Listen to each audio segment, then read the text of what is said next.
Hey everyone. When you hop on, just say hello.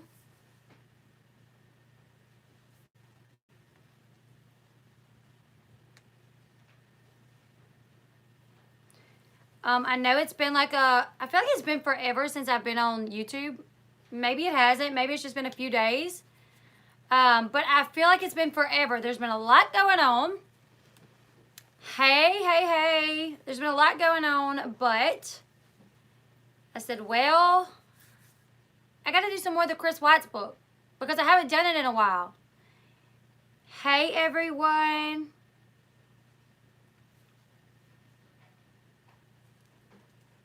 I missed you guys. Hey, Kate. I missed you guys. Oh, hey, was Katie just live? I need to start checking that. This is what I've heard about Jenelle, and I'll go over this really quick. I will do a live about it tomorrow, but I just don't have enough information right now about it. Yes, we are going to be covering the book again. Sorry, there's been a lot going on. So it's just, you know, taking me a while to get back to YouTube. Had some things going on, and I was kind of down. And you guys, I was kind of down. But today I talked to a lot of my subs who, you know, messaged me and was very uplifting. And between my subs, my mods, and like my family, people are pushing me, you know, to keep going and to realize that sometimes things just won't be all perfect, and I may get a little hate here and there, and it's okay, because as long as I have people coming to my lives and still showing me love, then I have a reason to keep going. So, I'm sorry, Candace. Thank you, Kate. I'm trying not to. We'll get through it. I'll get through it. It's all right. Thank you, Leah. Hey, Amzie. Formerly Soul Sister Maggie is now American Sister. When I first saw that name, I thought American Sniper.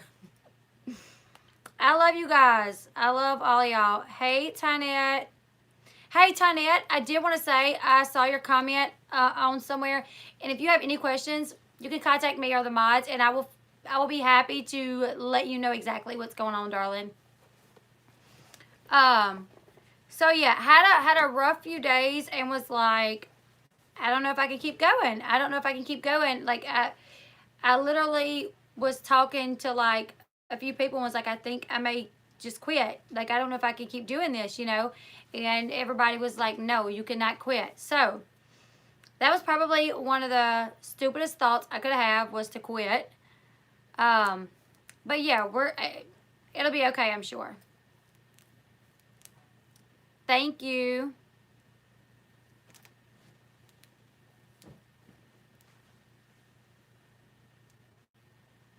Yeah, I'm not going to. I'm not going to.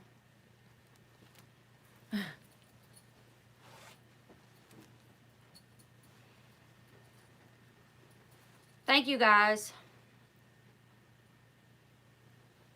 One thing when I started my channel was I did not think, you know, like everyone gets hate. That was not something like I was anticipating, was hate. So then, like, once you start getting it, if you're not used to like hate, it's kind of tough on you, especially with like things that I've been dealing with at home. Then I have that, and then I'm like, oh my God, my life is falling apart.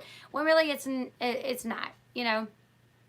I'm just not used to it. So, but we'll be all right. We'll make it work. I'll be all right. I got the kids' costumes today, and I'm excited about that. Thank you so much, Daisy B. I'm going to. I've made my mind up, and that's what's going to happen. I'm going to keep my channel about what it was supposed to be about to begin with. It's just doing videos about things that interest me, about the show, about Teen Mom. And I'm not going to water it down with stuff that doesn't matter to me. Thank you, Chris.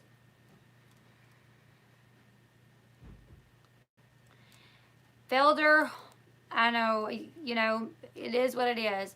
You know, when you think about it though, is there anybody that you could ever think about that doesn't have some sort of hate? Some sort of hate. You know, like Princess Diana. Most loved her, but she had a little bit of hate. I don't watch 90 Day Fiance, but I'm going to try. And I say try because it's hard for me to keep up with the shows like Teen Mom. Sometimes, like, my lives may be later than normal, or like I had to miss like 2 weeks in a row for like different reasons. So I want to, though. I was having YouTube withdrawals. So yeah, today I was like, I have to get on YouTube. Like, I need to get on YouTube. So as much as I wanted to get on here and talk about like the teen mom drama, I'm going to save that for tomorrow because I'm waiting to hear some more information on exactly what is going down with Jenelle and her, you know, possibly returning to teen mom. I'm waiting. I have reached out to someone that could possibly share some information with me, and I'm hoping she will get back to me soon. And I will be trying to do that video tomorrow. But right now, nothing is confirmed with Jenelle as far as I know. But I do know a little bit of what has happened, and I'll make that video tomorrow for you guys. But tonight, we're going to do the Chris Watts video. We left off, last time we started on chapter 4, and we got to chapter 8. So now we're going to start at chapter 9. I did. You sent me a message, said, hey, I finally learned how to do the audio voice recording. And your like 30-second audio recording was blank. I was like, yeah, you did. You did, but there was nothing there. Thank you, Chris. I will walk away from watching it. If Jenelle returns, to voice record on like Facebook on the Messenger, I'm not here. You just hit this button. Like, you can't see it. There's a little microphone button right beside where you was to type your message. Right beside that, there's a little microphone. And you just hit that button and you hold it the whole time you want to speak. And it records it and it sends that rather than you having to type anything. Hey, Sassy Sandra. Kayla Ray, I miss seeing Jenelle and Teen Mom. She makes me feel like I have my life together. Why would you let her back as he left David? I don't. That is the thing. It is being reported that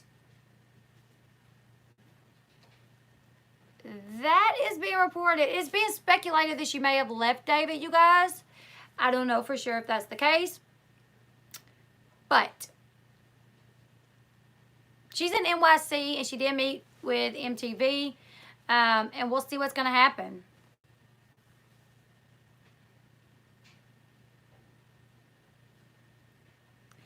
I do know that the ratings has dropped a lot this season.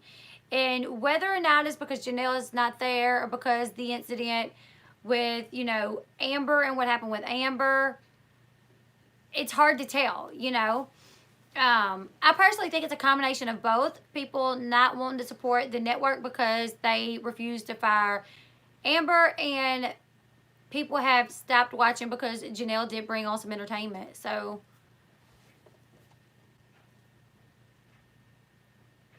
that is a good question. Why was she with Jeremy out to dinner? But it was just not her and Jeremy out to dinner. There was more people there. Like on the other side, there was like 4 other females there. I did hear, this is what I heard, you guys. I heard that in person, Jenelle is really gorgeous. I heard that in person, like she has just like a natural beauty about her. That's what I heard. Hey, Kathy Kinder, how are you?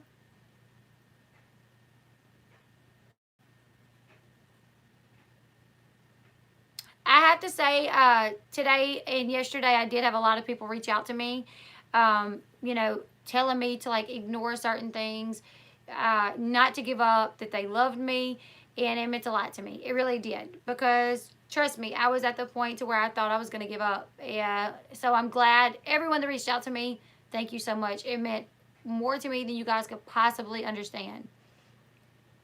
And actually, the person that said that, Ashley Williams, the person that said that she was really gorgeous, kind of actually said something similar to that as well. Hey, Amber. Thank you, Chris. Thank you, Sassy Sandra.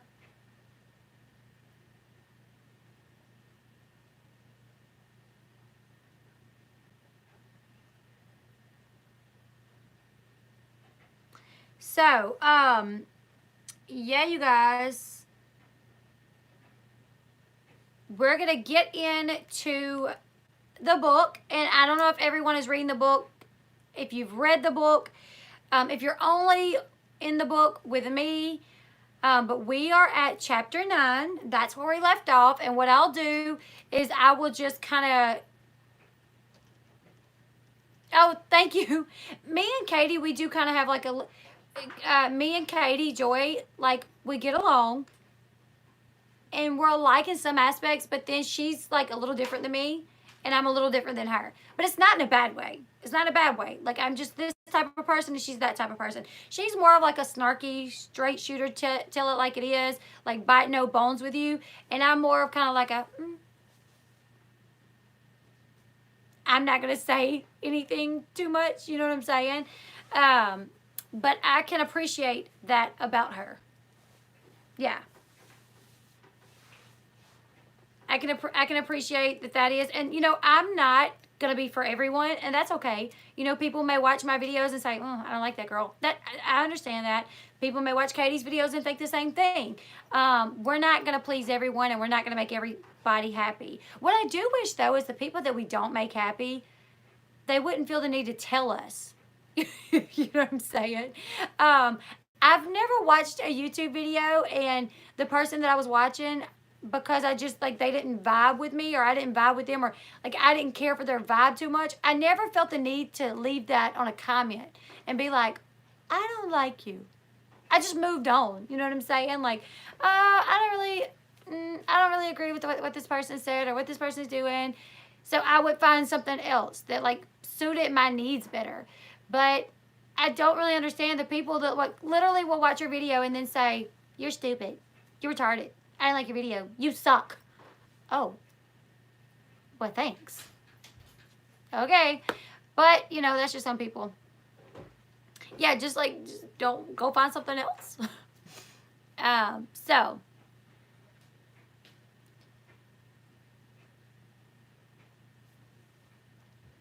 So, you guys, we will go ahead and get into, oh, sorry.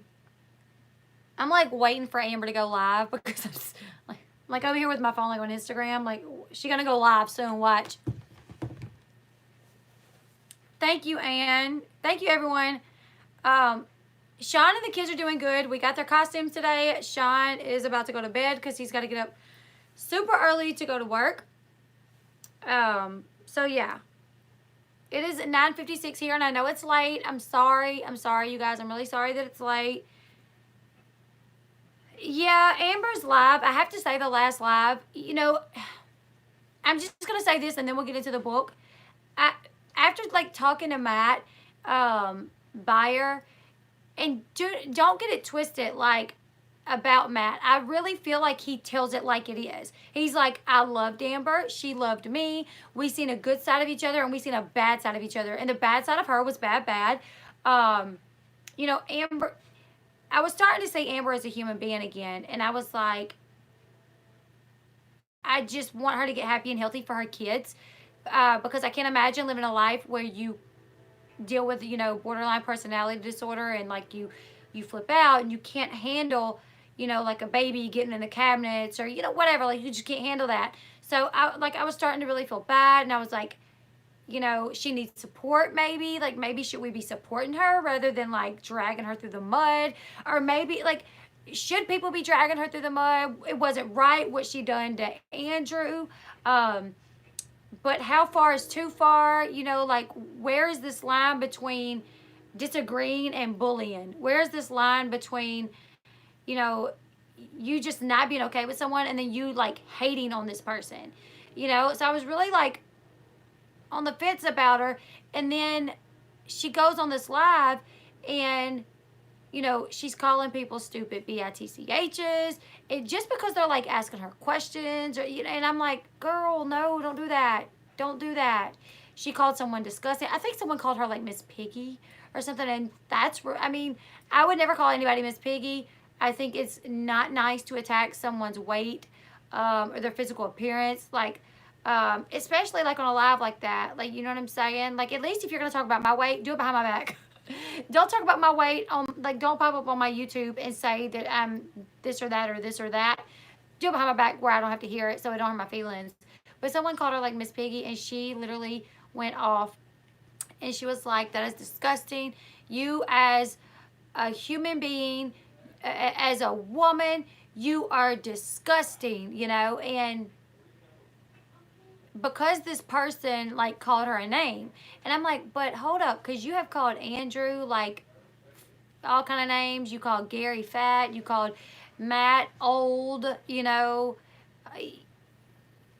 Like, I'm confused here, you know. Like, she's calling people disgusting for calling her a name, but we have heard the audio of her calling people a name. We've seen her on TV calling Gary fat. Like, we've seen all this. So it's just like, it's not, I'm so confused. I don't know. I'm just like, Amber, like, here's the deal, is she took this plea deal. She's not going to get jail time. She's going to come out and say, see, like, I didn't do it. I didn't chase him with the machete. If I had, I would have went to jail. And so I'm innocent. She's going to proclaim to be innocent of everything, which,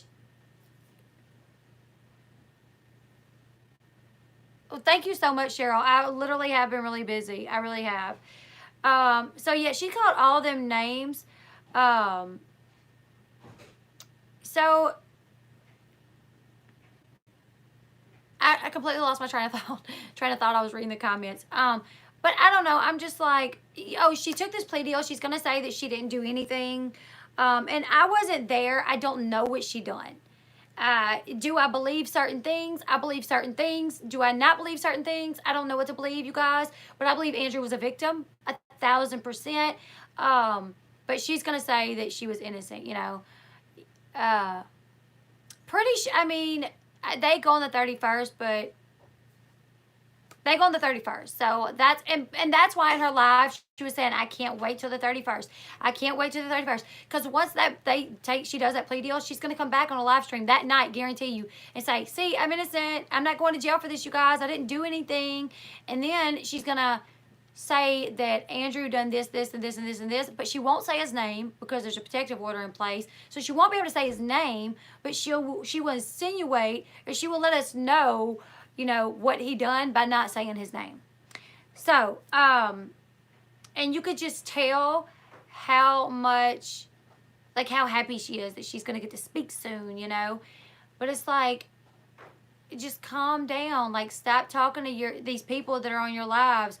Stop talking to them like that. Stop calling people crazy bitchs. She called Matt's ex-wife a crazy bitch, or a stupid bitch, and said that he met her online when that's not the case. He didn't meet her online, you know. And I really shouldn't have brought her up, but, you know, I do know that was something that bothered, you know, him, was the fact that Amber doesn't really know this woman, but she called her a stupid bitch. And one thing that I've figured out about Matt is, like, people in his life that are private, he does not like for them to be brought up too much. So, you know, Amber bringing her up when she's got like 2,000 people on her live stream watching, and then calling her such a negative name like that is not right. She don't know the woman. The way that Amber says that they met was not correct. Matt said that he did not meet her online. So, I don't know. To me, it was just like she was being mean again. She was being really mean. And it was like, Amber, like, I want to see you as a person. And as a woman, like, and a mother, I want to see you get on the right track and get help and be a good mom and a good person to people around you. But it's so hard for me to get on this, you know what I'm saying? When she's, like, cursing people out on her live stream. I don't know.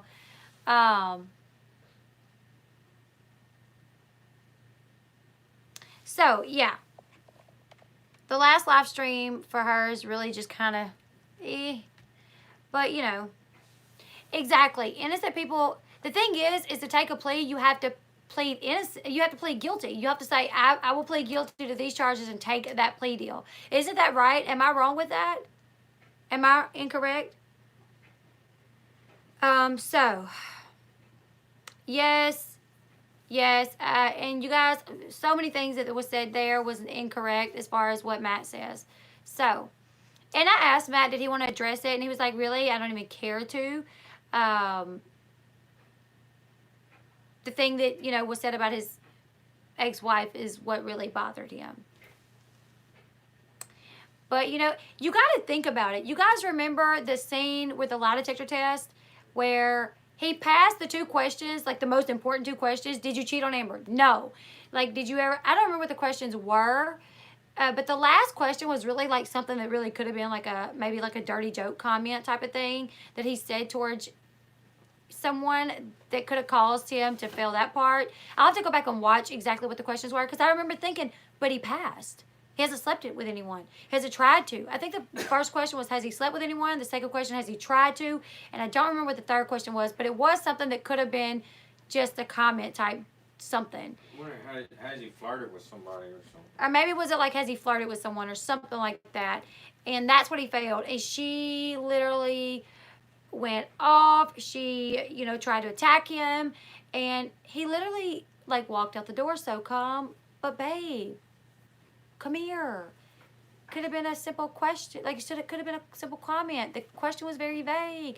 While she was this way, this was him. So I'm thinking, when they get in their fights, who's the one up here and who's the one down here? As far as what we've seen. And that's all I can go off is what I've seen, really. So if Matt acts that calm when she's acting that way, why am I going to believe that he beat up on her, pushed her down the stairs, or anything like that? I personally, you know what I'm saying? Okay, so. Yeah, Sean was watching that one with me. A plea deal is when you plead guilty for a lesser charge so you won't get in as much trouble. Gotcha. Okay, I knew it was something like you had to plead guilty, but you were pleading guilty. What it is they're dropping that felony to a misdemeanor from what I understand. But this is like her 3rd one, so you would think that she would actually have gotten some jail time. But it doesn't look like that's what's going to happen. In the end, I do want Amber healthy. That is it. And by healthy, I mean mentally, you know, emotionally. And when you're mentally healthy, you just don't treat people certain ways.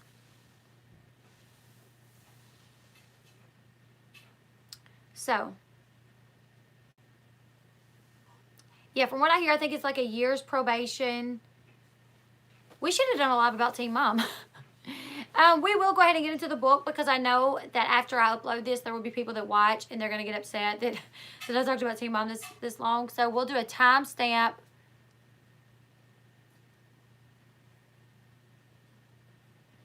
I feel so bad because I have not reached out to Matt that much today. When I woke up, he had messaged me and some encouraging words that, and like I said, a lot of people have. A lot of people have reached out to me and just said, girl, you got this. Don't let anything, you know, break you. Like, you got it. You have support. People know you. Just keep doing what you're doing. So I woke up this morning, Matt had messaged me, and I sent a message back really quick. I didn't know that he was sick. Now I feel bad.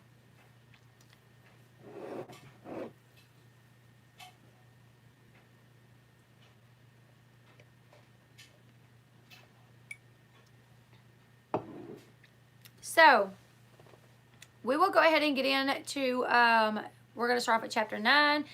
Hey, Elise, we are doing great. How are you? I do think Jenelle will get her job back. And I don't know that personally. I'm waiting for some confirmation from some people. I have reached out to Barb. I've reached out to a few other people. And I'm just kind of waiting to see what we find out. If I find out anything, you know, I'll let you guys know. LFB. What's LFB? Why is my new nickname LFB? Leslie. What's the F for? Flossie? I'm confused.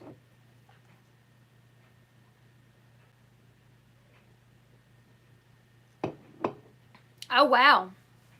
Shin showed up in Katie's live. You know, I reached out to Shin a while back, and she was going to get back in touch with me, but she was moving, so she hadn't. That's really cool, though, that she showed up, and because Shin got a lot to say, and she will say it.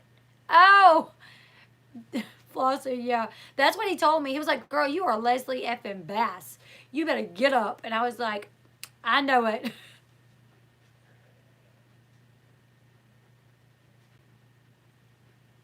That's actually what Matt texted me this morning. He was like, girl, you are a Leslie effing Bass. Get up. And I was like, alrighty. Okay, yes, sir.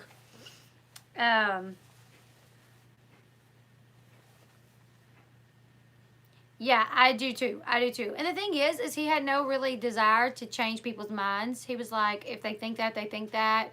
That's something with him is when he, like, I'm like, Matt, how did you deal with getting so much hate? He was like, they don't know me. These people didn't know me. They saw a tiny glimpse into my life, believed lies.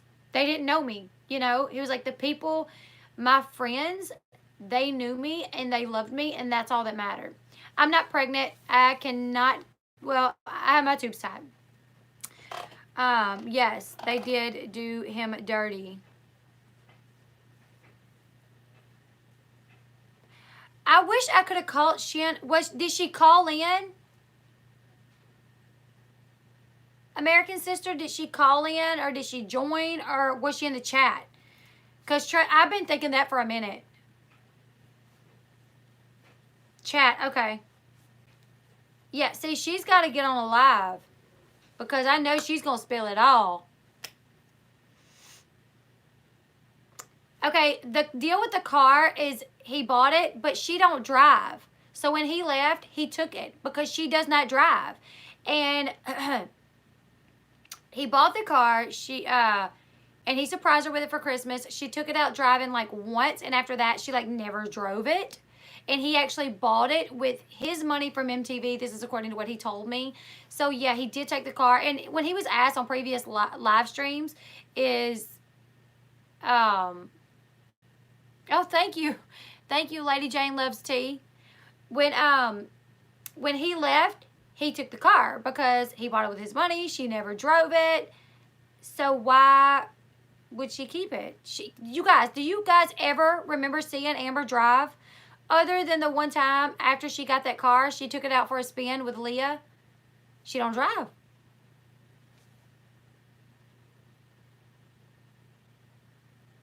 Yeah, so he took it, you know.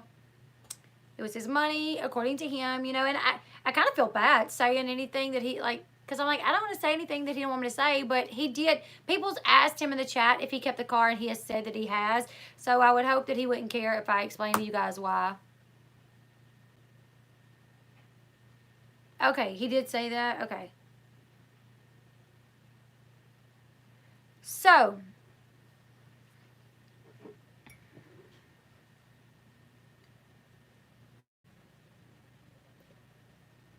I know, Tori. Yeah, we're going to go ahead and get into the book. We are starting off right, BA. Oh, and BA, thank you for your comment. Thank you. I saw your comment supporting, you know, my sis. And thank you. I love you so much for that. Because what I want to say to that is you got to ask yourself why. You know, why did Flossie say that? Why was Flossie like that? So, thank you for that comment. All right. We're going to get into the book, you guys.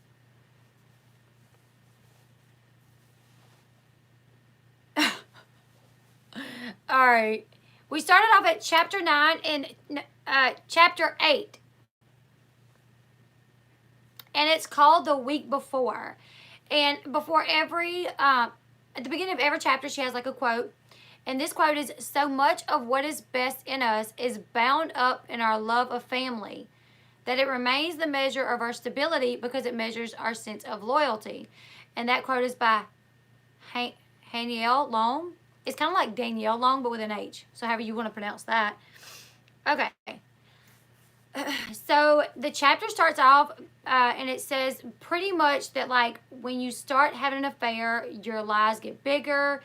The deception grows. And that Chris admitted to her that he felt dark during this time and that he knew that he had changed and that it wasn't for the good.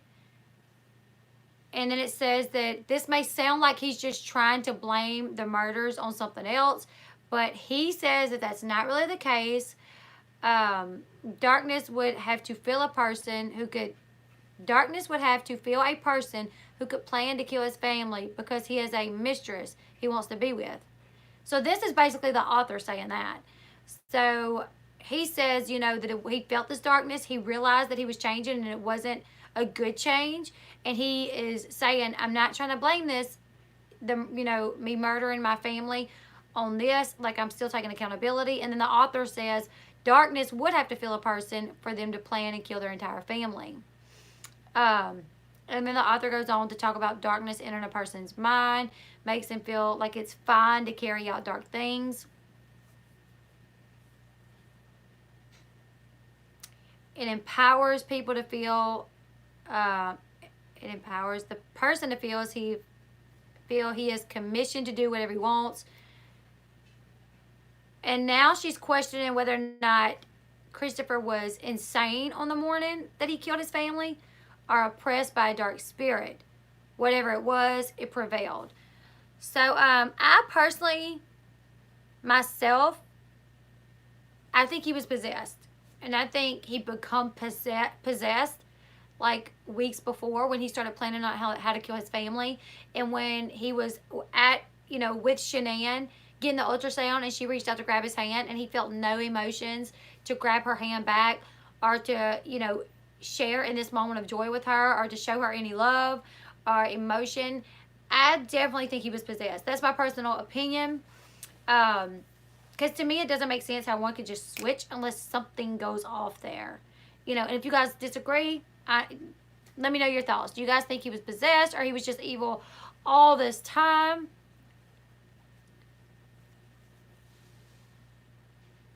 Okay, so then it goes on to say, knowing what we do about what was about to happen in hindsight, it's hard not to look at it as darkness that was hovering over their home that fateful morning. It says Ch.9 didn't know and she may not have felt anything unusual. I do wonder that. I do wonder if Ch.9, felt any kind of darkness. Thank you, Kayla Ray. Did you see Bella singing My Daddy is My Hero? Yes. Yes, I did. In her car seat, in the back seat. I did. And when Chris heard that, when the mother-in-law said that at the sentencing, he said at the time that he heard that, he felt nothing.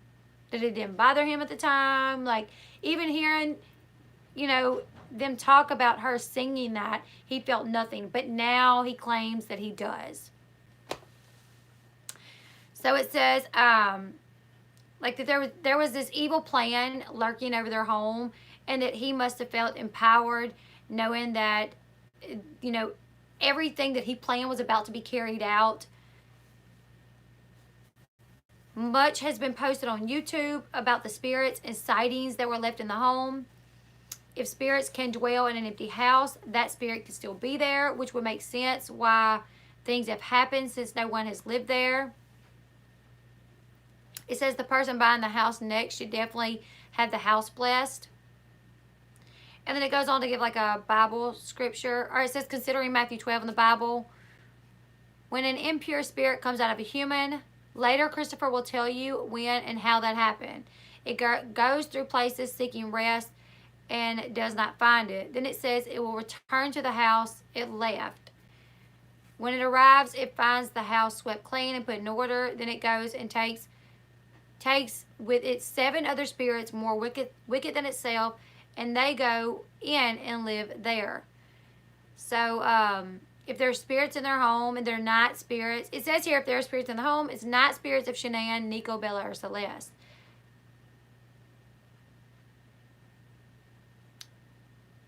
And it says here that Ch.9, Nico, Bella, and Celeste are in heaven. Sandy says her experience was beautiful and did not feel like a haunting. Any kind of spirit that haunts is evil. Christopher talked about how eerie the house was after the murders. I could only, could you imagine, being in a house where like, a murder took place. I mean, I can even imagine how eerie it would feel. And I saw the recording when they were in the closet, and you could hear the little girl laugh. You know, I don't know. I don't know. That was shocking.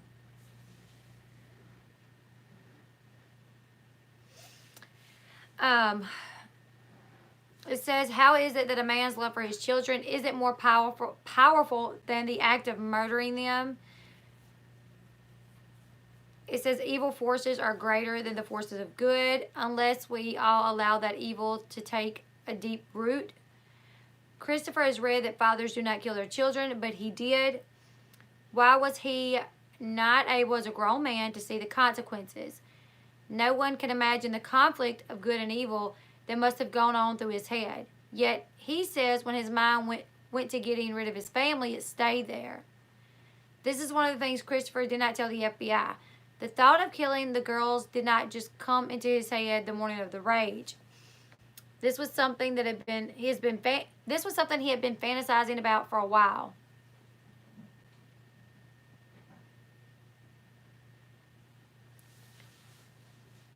He planned Ch.9's murder and he planned the girl's murder. When he was distant, withdrawn from her in his mind, he was planning on how he could kill her. He said he had been thinking about this for a couple weeks. He kept saying how he knows he had not chosen to have he kept talking about how he knew if he had not had an affair with Nikki, he would not have killed his family.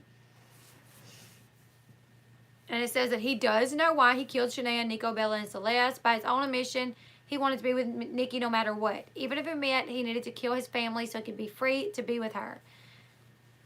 It says that may not be a big surprise to everyone, but Christopher, until now, has not admitted that. His mom kept asking him why, and he wouldn't tell her. He ended up telling her that she would find out when she read this book. However, there's still lots of denial by his family that he killed the girls. The Watts family came home on August 7th, the day Ch.9 and her girls left North Carolina would be the last time they would ever make that trip. It's the last time she would hug her family goodbye. It was the last time she would ever see them. The little girls, so innocent and trusting, waving goodbye and left to face a horrible death. Things were strained between the two of them. Ch.9 kept asking Christopher if he was having an affair. Her friends kept telling her that she needed to find out, but she kept denying it. I'm beginning to think we went over this chapter. Chris said he didn't understand why she didn't... Wait.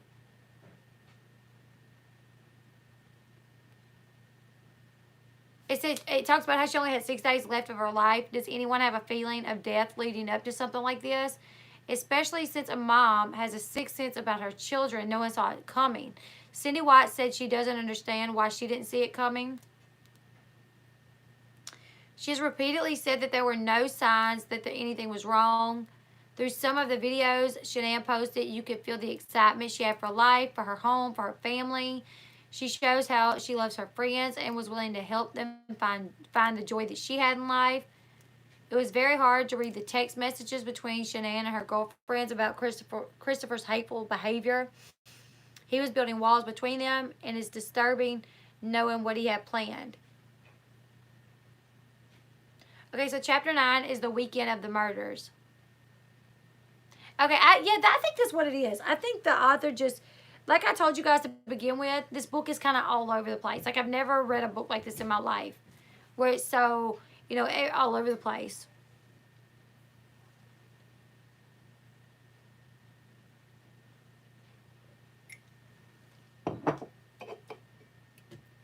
Okay, so the weekend of the murders, it says Ch.9 left for her trip to Arizona, and Christopher stayed home with the girls. That Saturday evening is when Christopher told Ch.9 he was going to go to the game with the guys, but in fact, he had a date with Nikki. He hired a babysitter. He had never hired a babysitter or gotten a babysitter or went out at all when Ch.9 was out of town. Normally, he stayed at home with the girls, but this time, he paid a babysitter and he left the girls alone with someone. This is something that Ch.9 did not feel comfortable with, but he done it anyways. Christopher and Nikki went out to dinner at a bar and grill. Chris normally used gift cards for their dates, like the gift cards that he would get from work, but he had already used all of them, so this time he charged their meal on his personal account, and it was over $62. Saturday afternoon, one of Christopher's friends had tickets to a football game, and he asked Chris to go with them, but Chris didn't think about telling Nikki. He asked Chris to go with them and have a guys' night out. Christopher did not think about telling Nikki he could not get a babysitter and go to the game with his friends. This was chance number 2 that he feels like God gave him. As we know, he didn't take the chance. He went out with Nikki instead. He, as usual, let Ch.9 know how much he spent. It seems that he wanted her to find out, so he didn't have to tell her. It says to use her credit card and then to tell her how much he spent was the closest thing to telling about Nikki, basically. Immediately when she saw the amount, she knew that something wasn't right. That was too much for one person's meal. She knew that he would not have had more than one beer, 2 at the most. She even looked the menu up online to compare. He said he had salmon and a beer, so she actually looked up the menu to see the price of the salmon, see the price of the beer, and figure out why it cost him so much to eat. So she talked to her girlfriends about it, and they agreed that it was too much money just for him.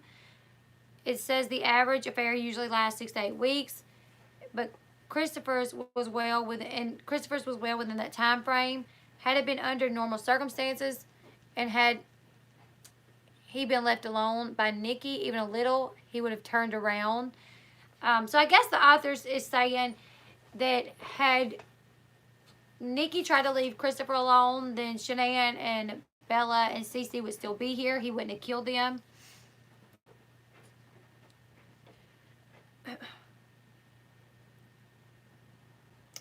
It says Nikki was so worried that Ch.9 was back home, so Nikki had to step her game up to try to keep, Christopher interested in her.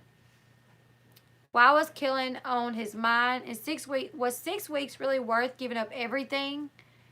Of course, that has happened that way, but usually no one is ready to kill their family and the life that they've built for a 6-week love affair. His family was everything he ever wanted in his life, and he knew he loved them deeply. He could feel him. Okay, now it says here he could feel himself going back and forth in his head about killing them.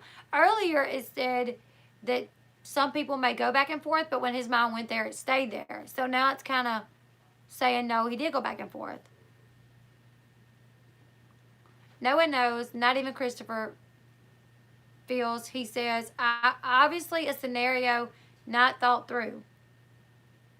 No one knows, not even Christopher. Phil, he says.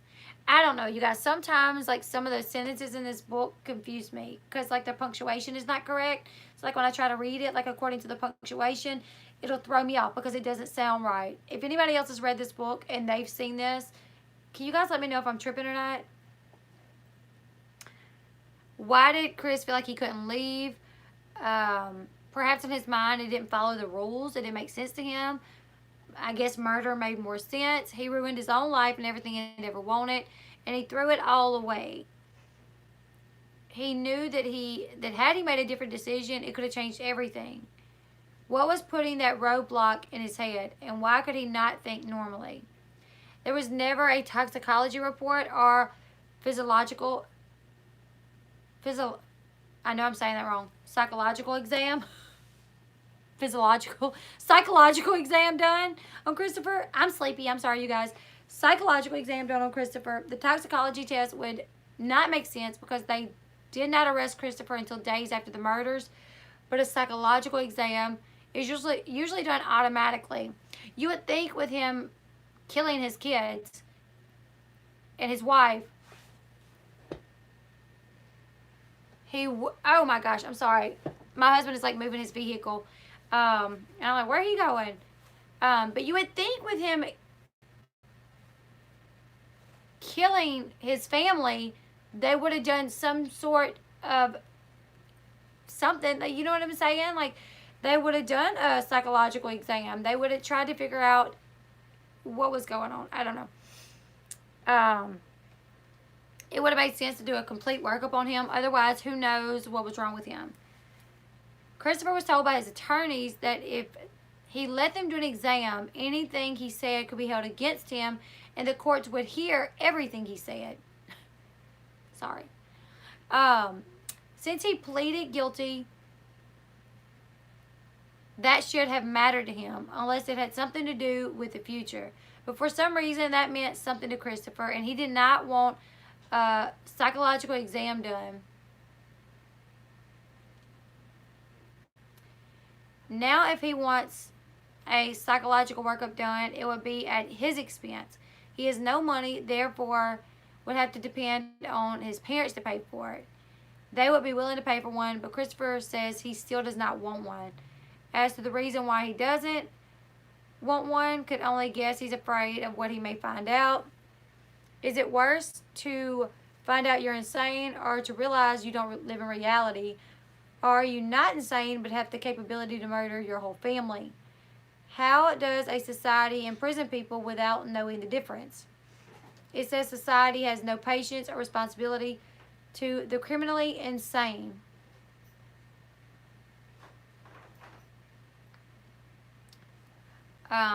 They are misfits of society who can basically be put away without any thought as to why they're sick. And it says here, we know that a normal thinking person does not think about and plan to kill their family. Yet we know that there are many times that this has happened. Christopher Coleman's case from 2007 is almost exactly like the Chris Watts case. He murdered his wife and 2 sons. He was a bodyguard for Joyce Myers. He received 4 life sentences, and weirdly, he is in the same prison as Chris Watts. Another case is Christopher Vaughn murdered his wife and 3 children by shooting them in the face. He later talked on how there was a real darkness and evilness around him. Right after the murders, he had no remorse. When the police were questioning him later, he refused to even look at a picture of his family. They said there was such darkness in him that it was scary. He would not put names on his children with their pictures for the authorities. He would not even use his wife or children's names. He has also spent a life in prison. Chris has had a lot. What is up with the Chris's? 3 Chris's that's killed their wife and family members. Christopher's had a hard time looking people in the eye when talking to them. So when I asked him why, he says he's always been that way. His mother verified that to the author, that when he was a teenager, she could not get him to look her in the eyes. She thought it was just like him being shy or a lack of confidence or social anxiety. Others will say when a person can't look you in the eye, it's because they're hiding something. Still today, he wants to follow all the rules at the prison and not upset anyone. It is said that he is a model prisoner. He won't ask for anything or complain about anything. Chris said he never felt the emotion of anger until the morning of August 13th. That does not seem normal or possible. He went into a rage at the time of the murders and could not stop, but that was his first confession. In his own words today, he says he was not in a rage that morning. He says that Ch.9 made him angry, but when he killed her, he was not in a rage. As he explains the murders today, he wasn't in a rage until he got to the oil field. If he had been planning the murders, then he did not suddenly go into a rage. But that's how the DA put it, that he calculatedly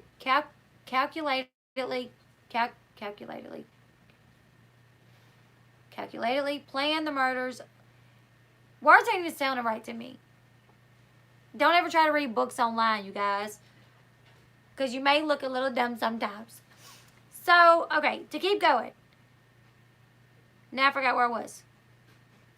Okay, that's how the DA put it, that he calculatedly planned the murders.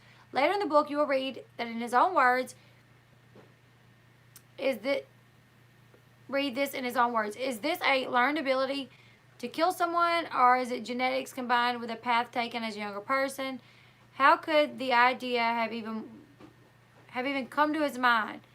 All things start in the mind. However, is it insanity to have it come into your mind and entertain the thought? How is it that how is it the crime scene was so sloppy at the oil fields, especially for someone who says they planned the murders? His family feels he pled guilty and was pushed through the system and put in prison as quickly as possible. The feeling that he was guilty, they say, looked like he was just sentenced and thrown away, which is basically what he done to his family. Just threw him away. Does society want to figure out what causes a human to do this so we can watch for signs to prevent it? We don't even know if there were signs because he hid it so well, as do most people who are planning this. Yet he has a family, mother, father, sister, aunts, and uncles, that is left in the wake of what has happened. Maybe it would help Ch.9's family to understand what disconnected that morning and caused an otherwise normal father, husband, and son to do something like this. The Ruseks said they loved Christopher like their son and trusted him to care for their sweetest and most valuable treasures. They would like to know why he would do something like this. Christopher says he would like to have some sort of answers himself. He does not show many emotions. I'm not sure I've said that he is capable. I'm not sure, as I've said, I don't know if he is capable of real emotions. He is called by many a narcissist. The definition of a narcissist is a person who has an excessive interest in or admiration of themselves. There's a spectrum of narcissism, but Christopher does not fit the common narcissist. However, there is narcissistic rage. Narcissistic rage is a reaction to narcissistic injury.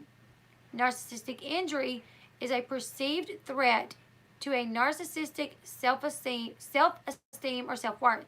Narcissistic injury is a cause of distress and can lead to dysregulation of behaviors, as in narcissistic rage.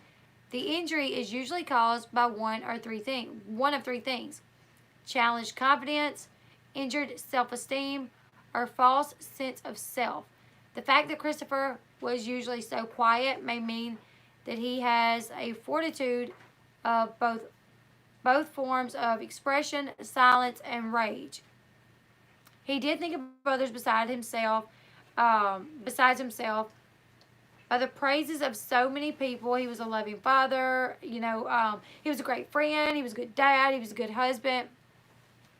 He did care for his girls. He cared for their daily needs. He picked them up, gave them baths, fed them, read to them, played with them. And that's not usual traits for a narcissist. However, if his life was considered a threat to who he really is, it probably built up until he blew. A simmering pot ready to explode. And explode he did. Sean. Yeah. You leaving or not? You are leaving or not?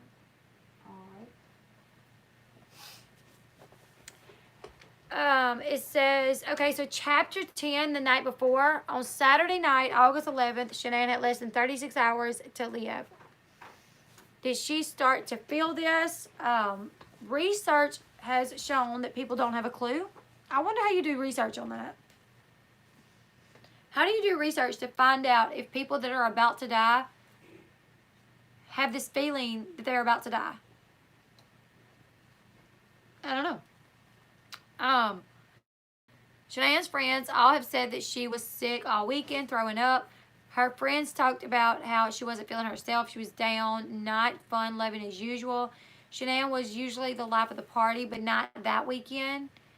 Little did she know she was about to step into eternity, and everything she had done in her life, every friendship she had ever made, and everything she had accomplished was about to come to an end. Soon the reality and the sadness was set into her family as they realized she was now a memory. As we could look around her house and see things, her closet of shoes, clothes, her pantry, everything in there belonged to a vibrant young woman who thought she had the world in front of her. Someone who planned on living, not dying. Ch.9 seemed to have touched so many lives. She struggled with her own health, but keep going. and now she's gone. And all that's left are memories, good and bad. But the one true thing that remains is the sadness. What she thought was a perfect life that she shared with Christopher, being the perfect husband, were all about to be taken away by her perfect husband. He was someone that his family loved, adored, and trusted.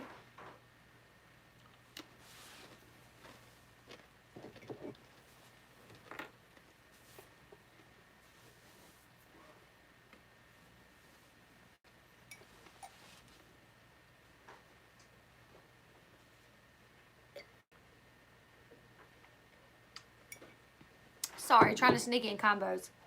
So on Sunday, August 12th was, she was in Arizona at the Thrive Convention, and it was a good day for her at the Thrive Convention.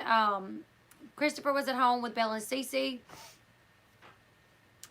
who for the last couple weeks had been getting on his nerves. He didn't remember any other time the girls had bothered him so much.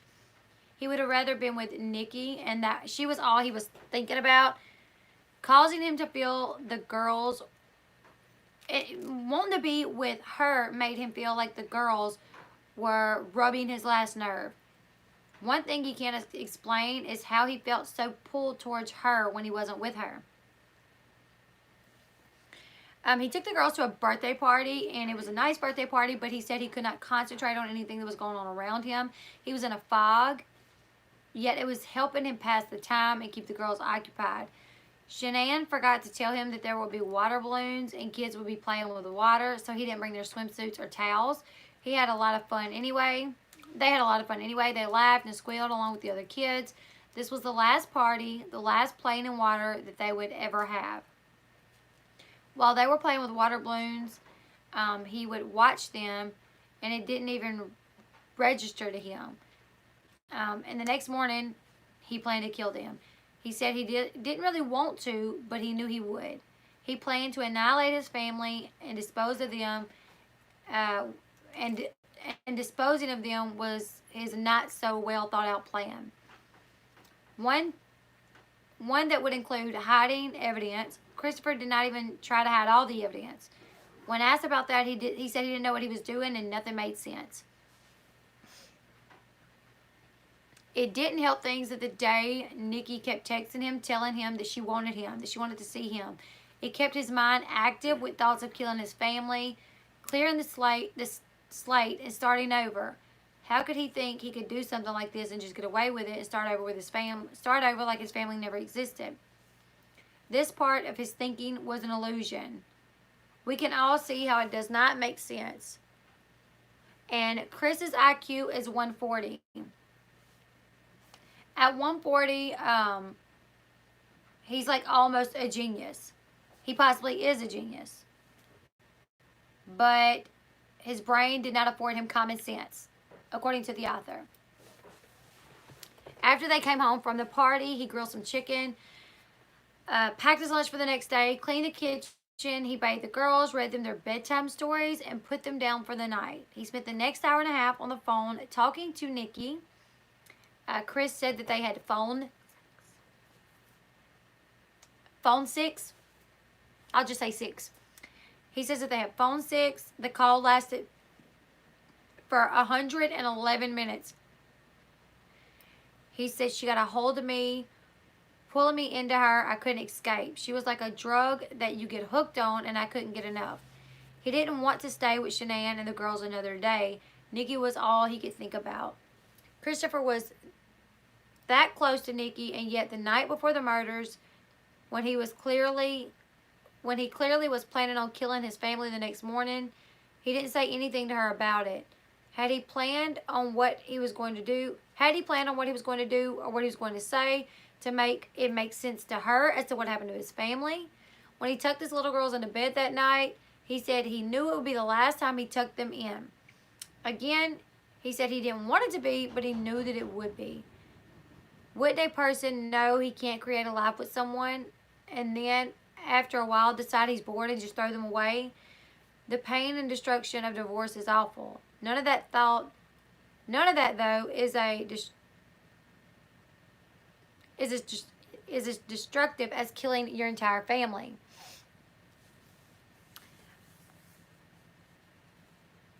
So now she's saying there has to be something evil that would cause him to just disregard his family to this degree. As those babies went to sleep that night, hopefully in their minds, they didn't feel any differently than any other night. Usually once they went to bed, they stayed in their beds and went to sleep. They had an early nap that day and a busy day afterwards. They should have fallen asleep quickly. However, Bella kept getting out of bed wanting to know when her mommy was coming home. To snuff out the innocent lives of two little girls makes no sense at all. Two little girls that trusted and loved their dad. It says, in talking to Christopher now, he will be the first one to tell you how senseless and unjust it is. Christopher will say, today, if a friend had been there to tell him he needed to come to his senses and wake up and stop this affair and put his life back together, he would have probably listened to them. Of course, no one knew about the affair. No one knew to what an extent of a double life he was living. On August 13th, Christopher checked out of his mind and allowed the thoughts that had been entering to become a reality. What was inside of him seemed to take over. The monster that had been growing needed to satisfy its craving for a human soul, several human souls. Now it's too late, and most unbelievable and dark act was about to play out at 2825 Saratoga Trail in the beautiful little town of Frederick, Colorado. Ch.9 texted him that her plane was delayed and it would be very late by the time she got home. This was disappointing to him since he wanted to talk to her about everything and felt he had his nerve up. He had played it out over and over in his mind. When he thought about talking to her, his heart would race. He knew he was going to kill her, but he said he didn't want to. Why, if he didn't want to, would he have chosen to anyways?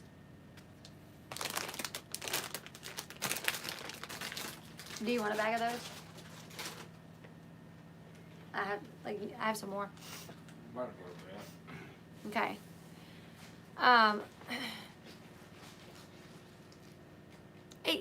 Okay. The author keeps talking about like this flip flop. He says he didn't flip flop, and she says that. He says when it entered his mind, he knew it was going to happen. But the author, even after saying that he said that, she keeps talking about this flip flop that happened. It says, one can only imagine the conflict of a mind if to contemplate doing such a horrible thing. What torment to plan the killing of your family. Chris says this is just not who he has ever been and does not know what can make him do such a horrible thing. And then to blame it on Ch.9 later on confused everything and made it worse. This was not fair to Ch.9 or her family. Is it possible he did not have good memory of what happened? Not at first anyways. Most likely the trauma could have caused memory loss. He says after he killed Ch.9, he trembled all the way to the oil site. As we seen on the neighbor's video camera, he looked scared and guilty. It seems as though he knew that camera was pointing to him. And now here it talks about how research shows that you can experience temporary memory loss depending on how much trauma you have been through. If the brain registers an overwhelming trauma, then it can essentially block that memory in a process called disassociation or detachment from reality. It talks about the night before the murders. Christopher knew the next morning was going to be the day that he would rid his life of his family. He thought after getting rid of his family, he would be free to be with Nikki. Ch.9 was leaving the Arizona airport and leaving her group of Thrive friends for the last time. There would be an empty place at Thrive conventions from now on. The empty seats would be missed as many of them were the downline to Ch.9. In the months ahead, it would be her father and brother that would stand on stage at the Thrive convention and accept the award that would have been hers.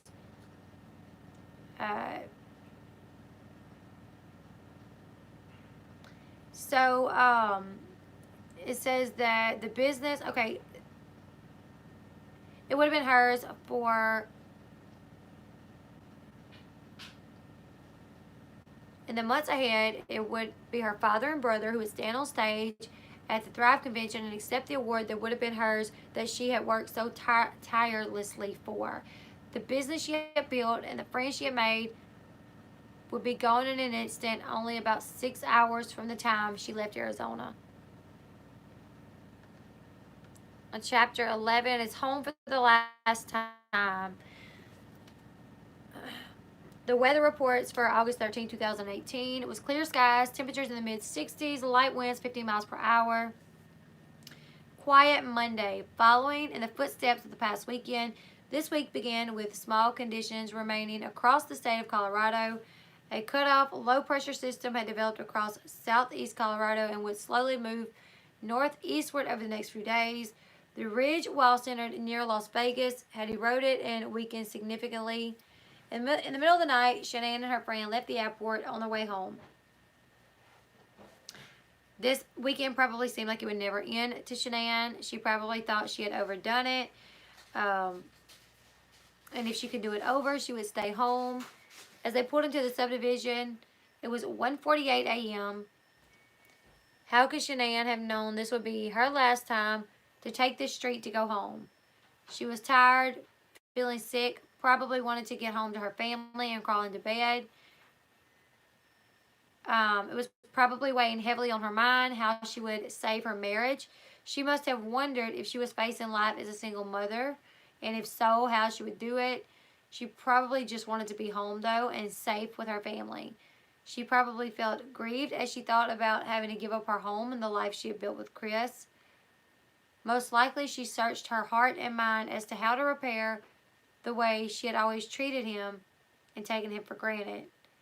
As Ch.9 got out of her friend's car, she opened the back door, pulled out her bag. As she shut the door, she could feel the night air in her face, about 66 degrees, with a breeze of about 15 miles per hour. This would be the last time Ch.9 would feel the Colorado clean air, the last time she would wave goodbye to her friend. It was a beautiful night. She could hear the crickets and the summer nighttime bug noises. The neighborhood slept, having no idea what was about to go on right next to them.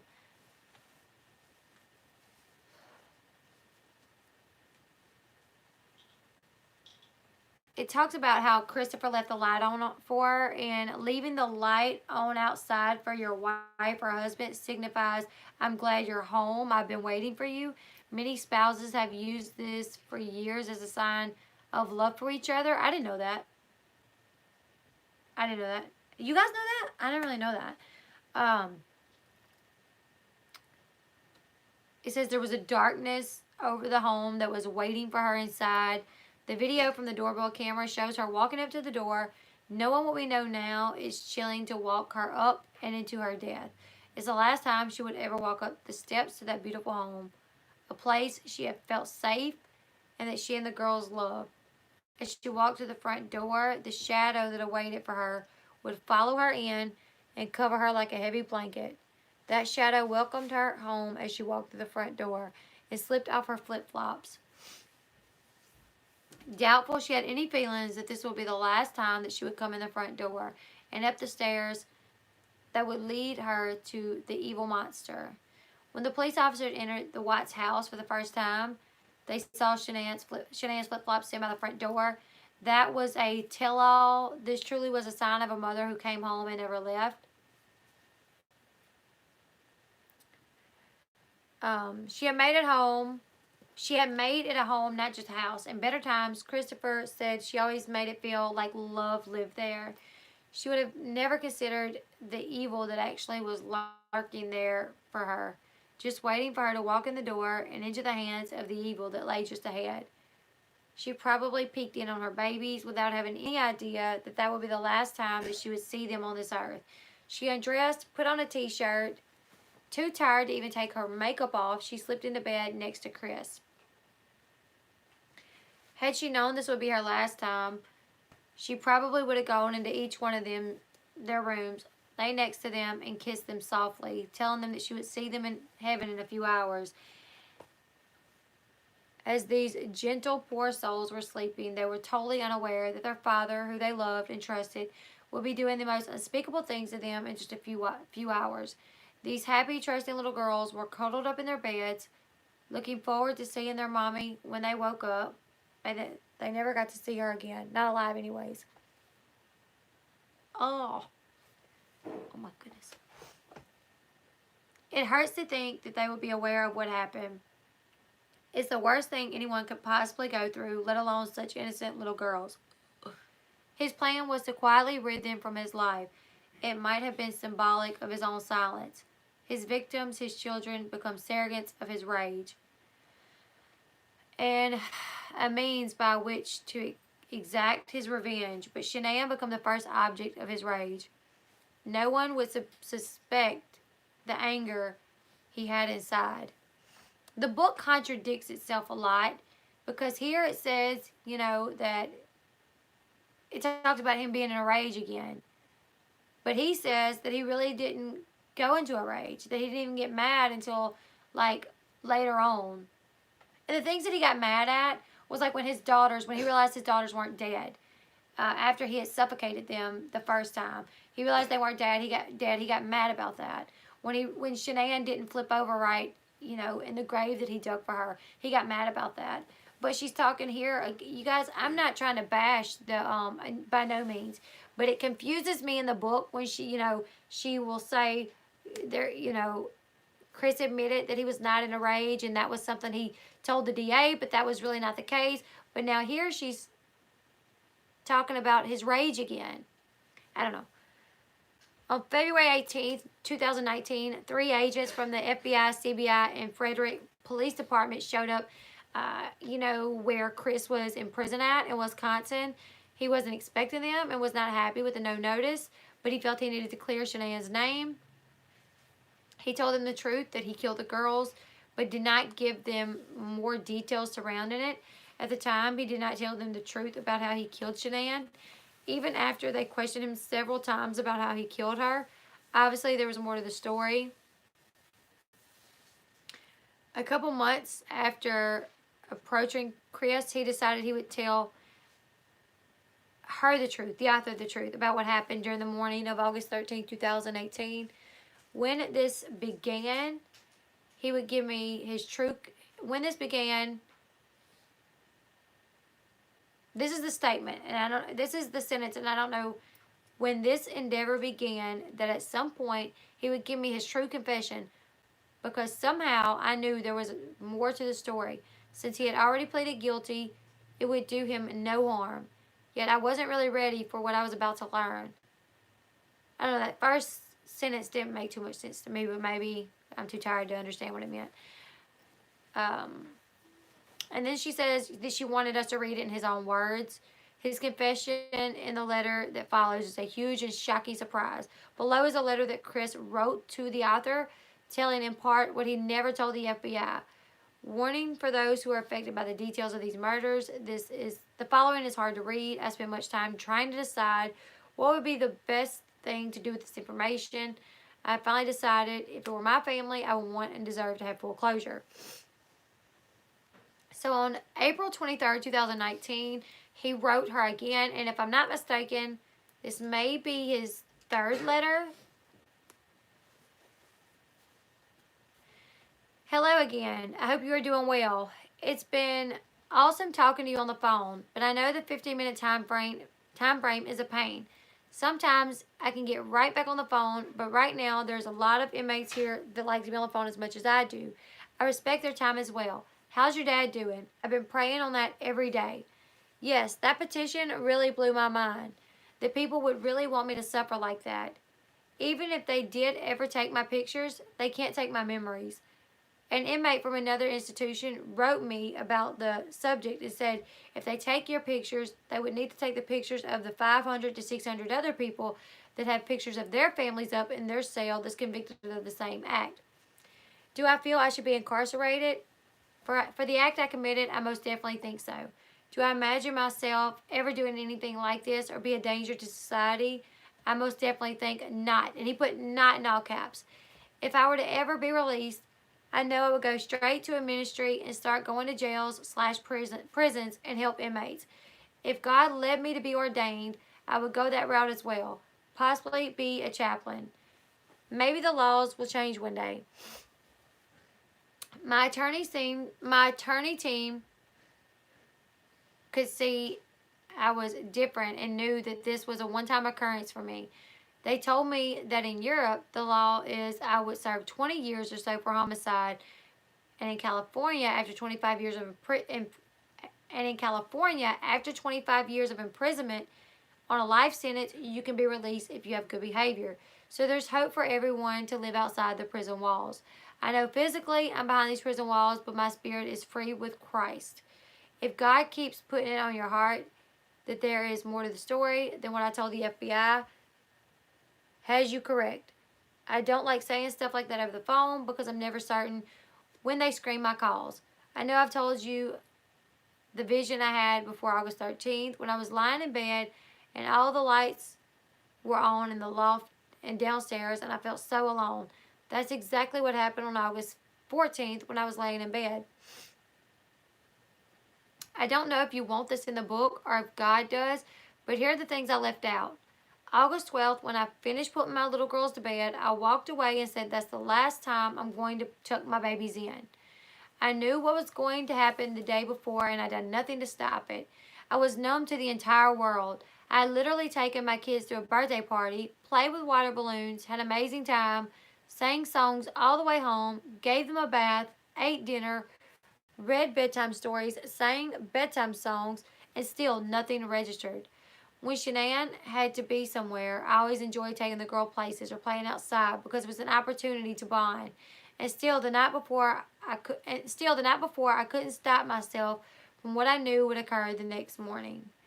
August 13th, morning of, I went to the girls' room first. Before Ch.9 and I had our argument, I went to Bella's room, then Cece's room, and used a pillow from their bed to kill them. That's why the cause of the death was smothering. After I left Cece's room, then I climbed back in bed with Ch.9. Our argued ensued. After Ch.9 had passed, Bella and Cece woke back up. I'm not sure how they woke back up, but they did. Bella's eyes were bruised, and both girls looked like they had been through trauma. That made the act much worse, knowing I went into their rooms first, knowing I still took their lives at the location of the batteries. The reason the medical examiner found oxycodone in Ch.9's system is because I gave it to her. I thought it would be easier to be with Nicole if Ch.9 wasn't pregnant. I don't know if this was a spiritual visit, but I had a dream that Cece was dancing next to the chair in my cell. When she was dancing, all of my folders on the chair started to move, and I thought she was in trouble. So I said, "Watch out, get away, watch out." Then I woke up. I'm hoping she comes back. I hope everyone comes to visit me. I'm trying to see if I can clear my head better before I go to sleep to help. I like that John 10:10 passage you sent me. I wish I could have had an open ear to hear the Lord calling me back in June, July, and August. If we run after sins, we won't hear our shepherd calling us. I couldn't discern between the good spirits and the evil spirits, and that eventually lodged me into a deep pit I couldn't climb out of. Take care and God bless, Chris. After receiving this letter from Chris, I had many questions, as you can imagine. These are the things he told me after I received this letter. So she asked him about the oxy. He told her that he gave it to her twice at her parents' house and the second time right before he killed her. At that time, he said that was the reason she couldn't fight back. Later, when she asked him about it, he said he only gave it to her once. And when she asked him where he got it from, he told her that that was one of the things that he would take with him to his death. Now, since this book has come out, Chris has come back, and he called his parents, and his parents recorded an audio of him saying, no, I got the oxy from the house. I got the oxy from the house, and it was in a medicine cabinet down in the basement, and it was ours. So to me, that doesn't make sense. Why here he would say it's something that he's taken to his death, and then now it's, oh, no, we had it at the house. I got it from the house. I personally think that when this come out, if the FBI or the CBI or whoever was to find out that he got it from someone, that could be, they could somehow become an accomplice. They would start questioning them. So his parents was like, you have to change the statement and say that this is something that you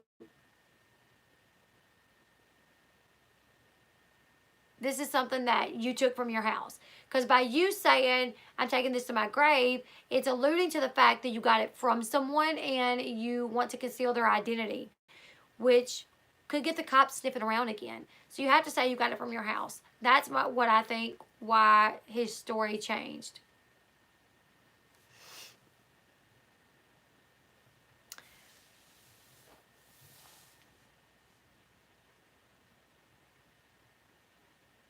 And now she goes from talking about the oxy to Chris telling her about how him and Ch.9 would go from talking about downsizing the house to getting something more affordable, and then go back. Then he would go back to telling her that he was going to get an apartment and move out on his own. Ch.9 would cry because she didn't want to separate, and she would tell Chris how much she loved him. And he said, I hate so much that I came back to her with, I don't love you and I'm not compatible with you anymore. As she was crying with mascara running down her face, she told me she couldn't make it in Colorado by herself with 3 kids.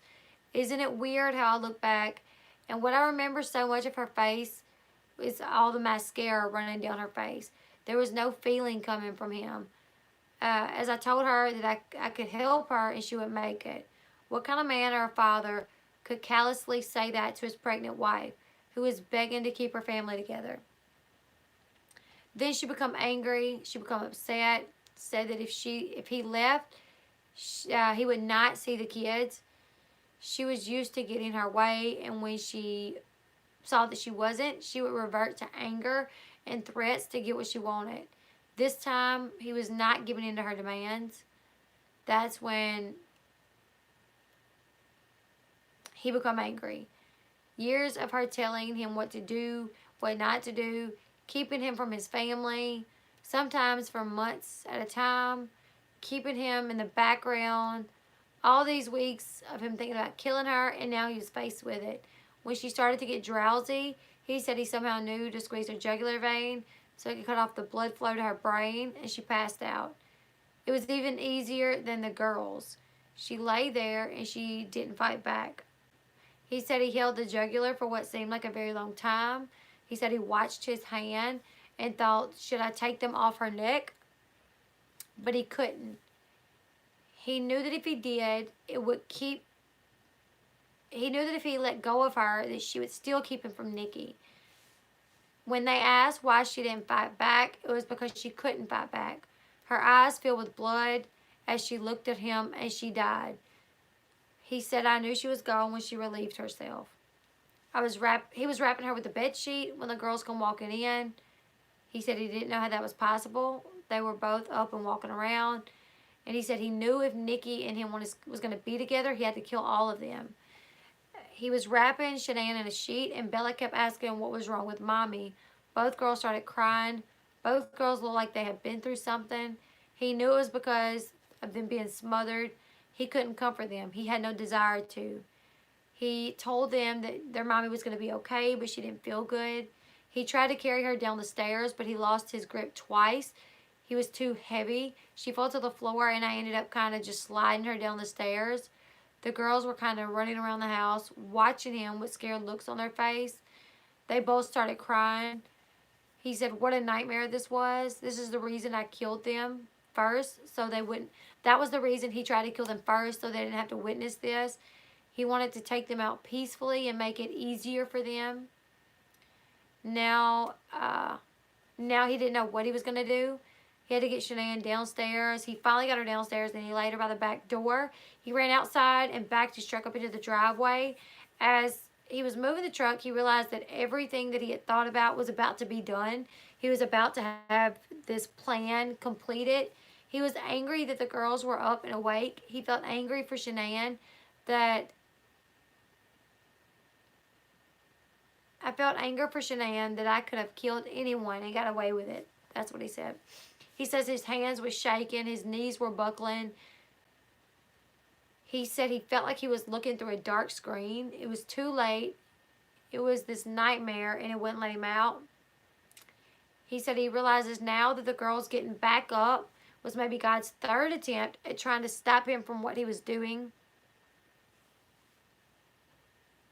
But he couldn't stop. Something had taken over him, and he could not pull himself out of it. He said he gathered his things, such as his lunch, a shovel, a rake. Something wanted me to take the gas can from the garage. He said he still don't know why he took the gas can. The FBI actually thought that he had plans on taking his own life, and he told them that he thought about it, but honestly he didn't. He said he never considered ending his own life. He got Ch.9 out to the truck by mostly dragging her. Once at the truck, he lifted her in the back and laid her on the floor. He went around to the other side and pulled her across the back floor. The stench of her relieving herself was so strong that to this day he says he can smell it and it makes him sick. He said now I'm not sure if it's the stench of her relieving herself or if it was the stench of death. At some point he grabbed some garbage bags and he put them around Ch.9's feet and her head. He ran back in and cut some of the lights, told the girls to follow him. Said he was shocked later that day when he was standing in the neighbor's living room looking at the security video and thought everyone could see the girls walk up to him as he put them in the truck and loaded them in the back seat. Bella said that they couldn't go with him because they didn't have their car seats, and he remembers telling Bella that it was all right this one time. He says it hurts because he remembers being so mad that they were still alive. The girls sat curled up next to each other.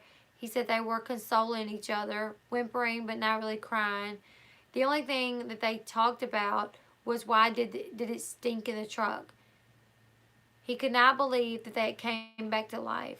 Now he had to deal with this for a second time, plus like disposing of Ch.9. He said he was shaking and sweating. His heart was pounding out of his chest. He didn't know what to do next. He didn't know he said he didn't know what he was doing, and it didn't make any sense. He had not planned this out carefully. He just remembers feeling angry, a feeling of emotion that he had never experienced before. It took him an hour to get to the site, and he still had not calmed down. The rest of the story is, he dumped Ch.9 on the ground, went back to the truck with a blanket Celeste was holding. He put it over her head and smothered her right there in front of her little sister, or her big sister. He carried her up the stairs, opened the hatch, and was surprised at how small the opening was. He lifted her up and down into the hole. She went in pretty smoothly. He remembers that as he was lowering her body, that he would never see her again. But instead of love, he felt numbness. He said he couldn't feel anything for her. He couldn't believe at how easily it was to just drop her and let her go. He said he heard the splash as she hit the oil. Then without blinking an eye, he went right back to the truck, went over to Bella, and she asked him, "Are you going to do the same thing to me that you just done to Celeste?" He says he don't think he answered her. He just put the same blanket over her head and smothered her. He said he couldn't believe it though because she put up a fight. He said little quiet Bella had a will to live. Nothing registered in my head for her. Out of all three, Bella was the only one to put up a fight. He said he will hear this little voice for the rest of his life saying, "Daddy, no." She knew what he was doing. Even though she didn't understand death, she knew he was killing her. He said at that time he felt empowered. He had the strength to climb those stairs for the second time, put her little body through the hole and in the next tank. Bella was harder to get down the hole. Her arms and shoulders did not want to fit. So he had to force her through the hatch. And the investigators, the police officer found, blonde hair on the hatch. And he said he did separate them on purpose. He was trying to get them as far away from Ch.9 as possible. And he wanted to make sure that they would not be able to get back up again. He said, I don't know why except for the anger I felt. You asked me why I got so angry with Ch.9. It was a couple reasons. It was because she kept him from his family. He was angry that she was standing in between uh, him and his happiness, and standing in between him and him being with Nicole. He said, had I not killed them when I got home from that afternoon from work, Ch.9 would not have let him in the house. She would have locked the doors or had the locks changed. He would have had to make a scene, which is something he didn't want to do in front of the girls and the neighbors. And then it says again, I had to put the girls in the tank so they wouldn't get up. It says he then dug a hole for Ch.9. The dirt was loose and easy to remove, he remembers. He said that when he dug the hole, it seemed a lot deeper than it really was. As he pulled on the sheet, she rolled out and into the hole. And he said he thinks she had given birth. She landed face down. And he was angry that she did not land face up. But he was not going to change her. He said he didn't think about the hole not being deep enough, if the hole was in the right place, or if he had made sure to pick everything up when there was nothing left lying around, and realized that he said, I realized I just murdered my daughters twice. I still didn't understand how that happened because I know they were dead the first time. He said his entire life laid there at that oil field. And all he could feel was, now I'm free to be with Nikki. Feelings of love for her was overcoming. He says he felt no remorse. The darkness inside of him had won, and it was still in him. And he thought maybe it was permanent. He felt evil swallowed up by this thing inside of him. I felt that I could kill anything and be justified for doing it. He felt no remorse. He didn't feel bad for killing his entire family. He didn't feel anything. He said his mind went to the dog. Did I remember to put Dieter in his cage? And it says here, like, what was the thoughts that went through the little girls' minds? Not understanding, but understanding enough to know that something was wrong. Not being comforted by their mom. Comforted. Not having any comfort from their mom or their dad.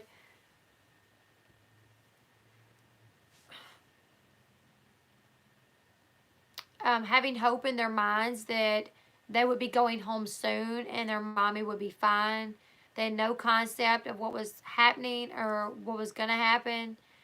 After Chris killed his family and drove away, Nikki texted him and told him to look up the song Battery by Metallica. We had to have went over this. I find it interesting that it's a coincidence. After Christopher wrote this letter to me, I asked him if he really put the girls in the old batteries so he can make sure they didn't get back up a second time. He replied, yes, it seems.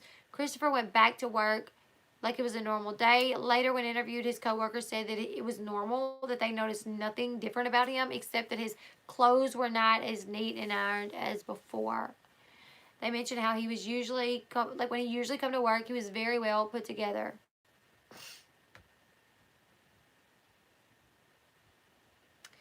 So, chapter 12, later the morning on August 13, 2018, Ch.9's friend, Nicole, had went over to the house.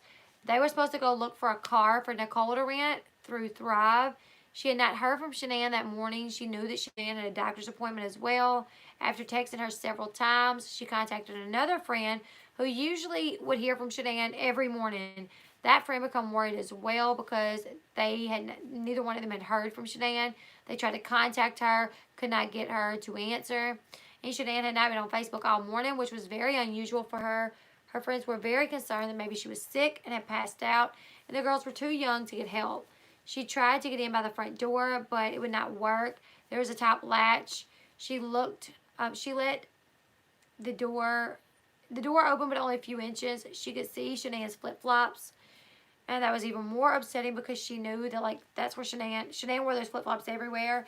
She was convinced that something was wrong. Thank goodness she was persistent, or it could have been days before people started figuring out that something was amiss with Ch.9 and the girls. So two of Shanann's friends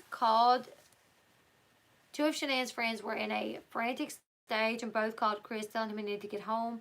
Most likely, it seemed to them that he wasn't taking it serious. In all actuality, he was hoping they would believe his story that she was at a friend's house and leave him alone. In his mind, he could not believe how quickly people found out that she was gone. This was something that he had not thought about.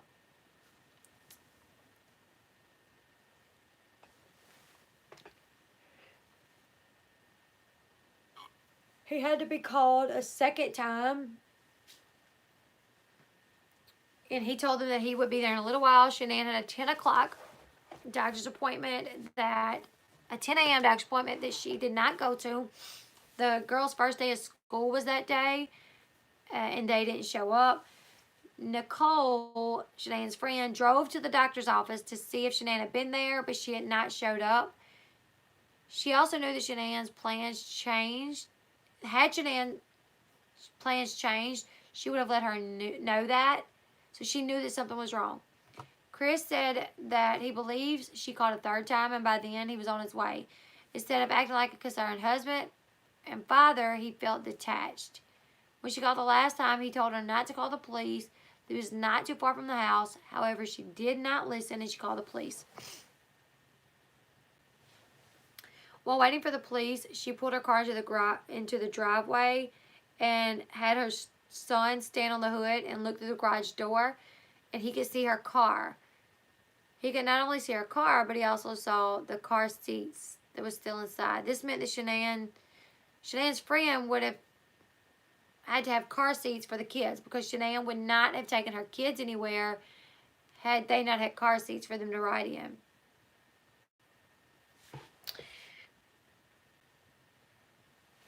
So at about 1:40 p.m.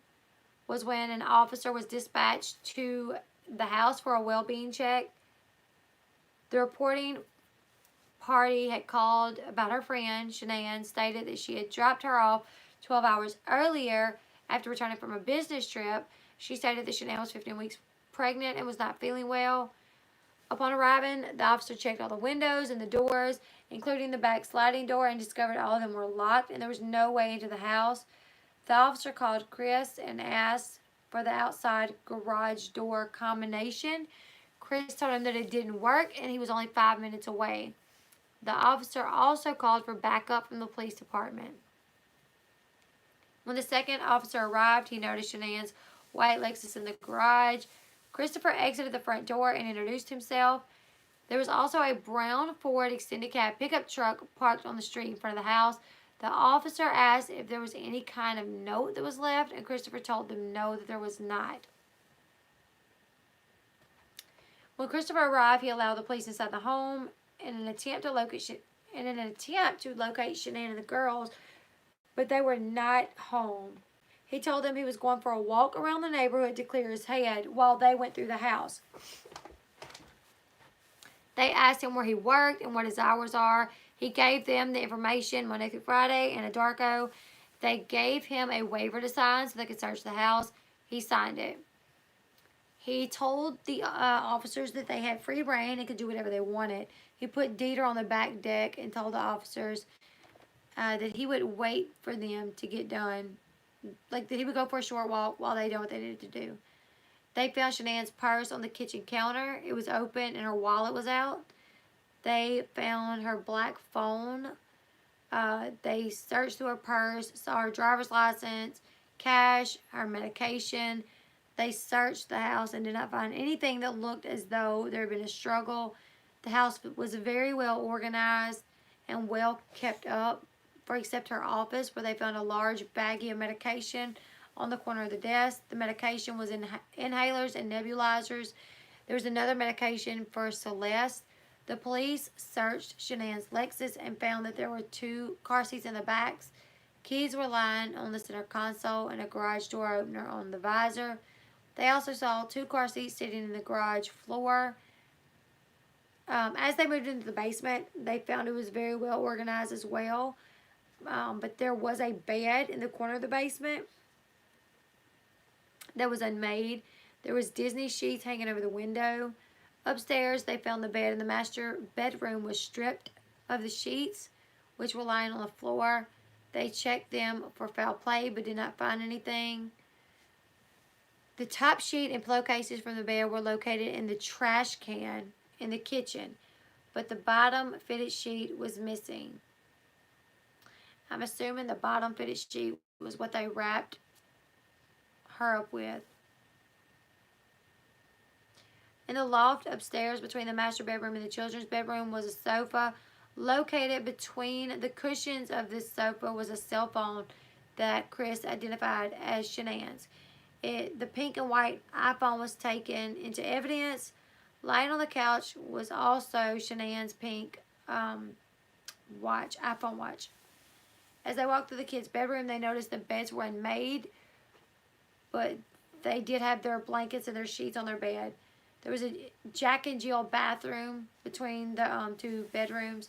They noticed there was no water in the toilet, and actually the door to the bathroom had been locked.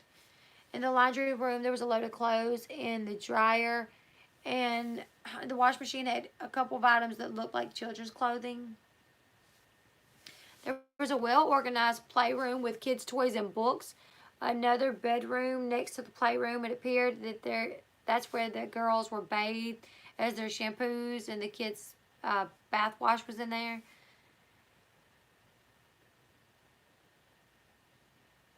Whew. So they walked around the house, basically, where they found, like, different things, like the phone, the purse, the suitcase that she brought home after going on her trip. They checked the outside. They asked about her family, and he told them that her family lived in North Carolina, but that she had friends in Frederick, Aurora, Parker, and Erie. I guess that's how you say it. I don't know if that's how you say that right. He had called them to see if any of them had heard from Ch.9. The police asked him to see if any money had come out of their accounts. He said he wouldn't know because he didn't deal with the bank accounts that Ch.9 did. He didn't even know if there was cash in the house. So the officers told him to call the bank and see if Ch.9 had been to the bank to take any money out, or if there was any recent activity on the accounts. When he come back inside after making the call, he said that on the 12th, there was a charge for a taxi cab. Christopher told the police that Ch.9 arrived home at 2 a.m. from the Arizona work trip. He told the officers, that they woke up at 5 o'clock and they had this conversation where he told her he wanted to separate. He stated it was a civilized conversation but emotional. Ch.9 told him that morning that she was taking the girls to a friend's house for a play date and would be back later, but he didn't know what friend it was. Christopher told them that he backed his truck up to the garage door around 5:27 and loaded his tools and left for work. He said Ch.9 was in bed when he left.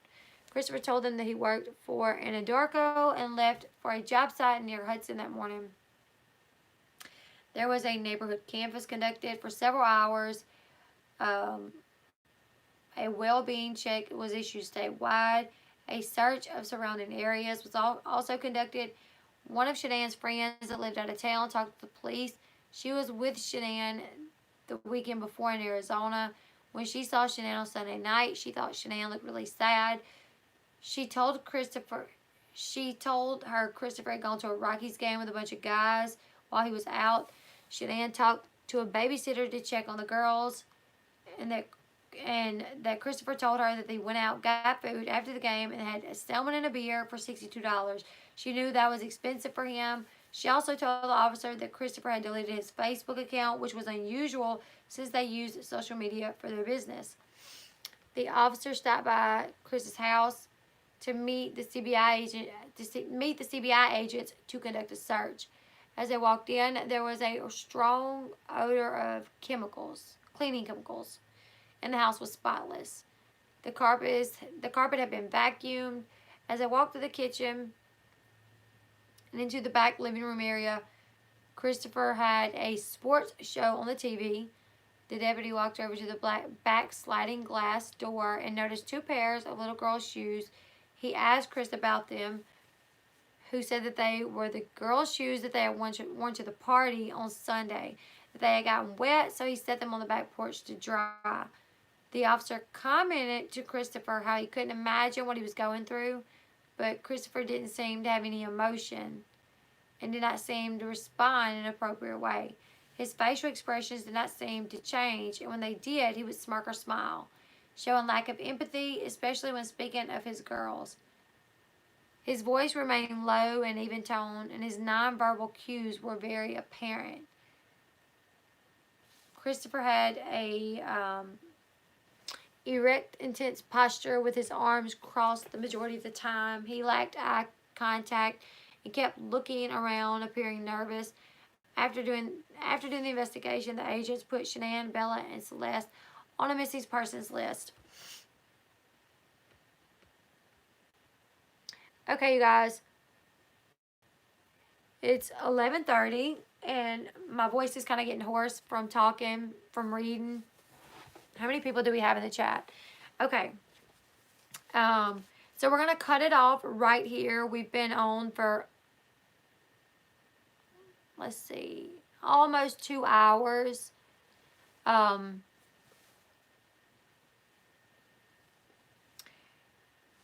many more chapters is it?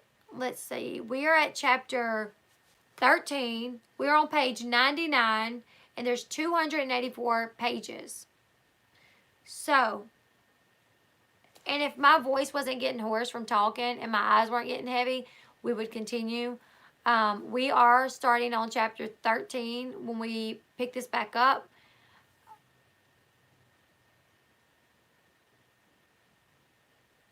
So,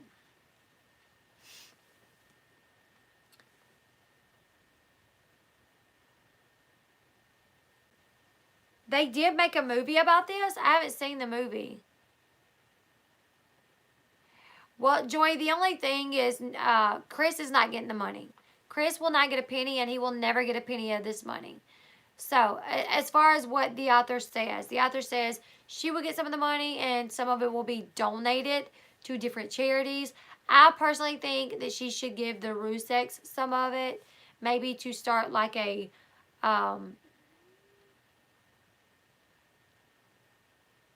okay, I thought you guys were saying there was a movie about this.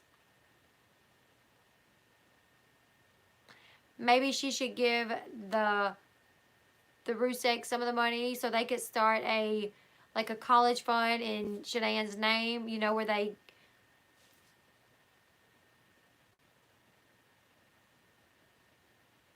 That's true, Kayla. When they asked what she would do with the money, she just said, you know, I'll keep some and then I'll donate it to a couple different charities of my choice. She did not name the charities.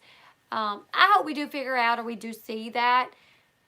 And I definitely hope that the author is profiting off the details of the slaughter of their child and grandkids.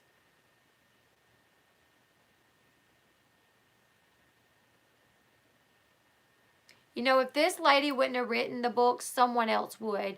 That's what happens, unfortunately, is, you know, there's Casey Anthony books, there's Kaylee Anthony books, there's OJ, you know, Nicole Brown Simpson books. Unfortunately, when people die deaths that are horrible like this, there's always someone out there that will write a book on it.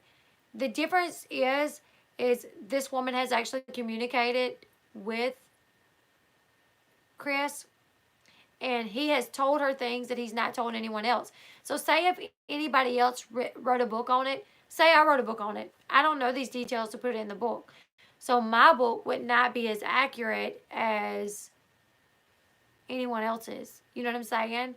Or as hers. Because she's actually talked to Christopher and gotten more details from him. Whether or not they're true, I don't know. But this is stuff that he claims is the truth.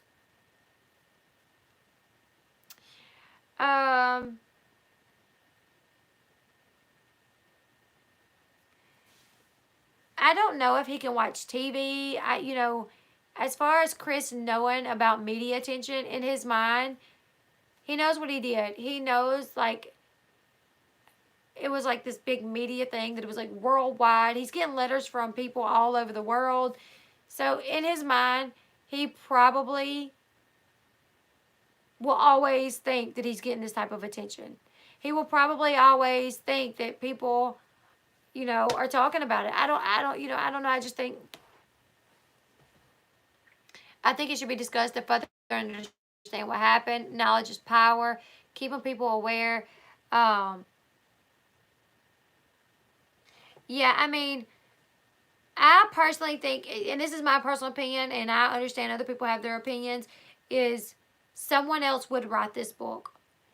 But whoever else wrote it, would they have the information that would they have these letters from Christopher where he details things? And, I wish the family would speak out and let us know how they feel. Like, do they want to know more about what happened to their family? This book coming out saying, because, I've heard the family say, like, that they wanted to know. Was that an interview with Dr. Phil where they said that they wish they knew what happened, but they felt like they would probably never find out?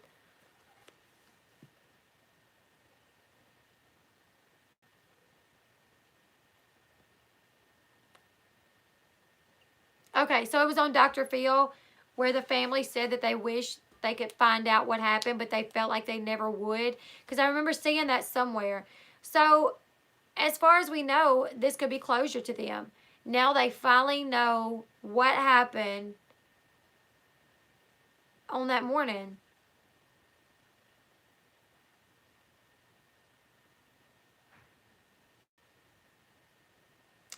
Yeah, to hear that he done it twice is,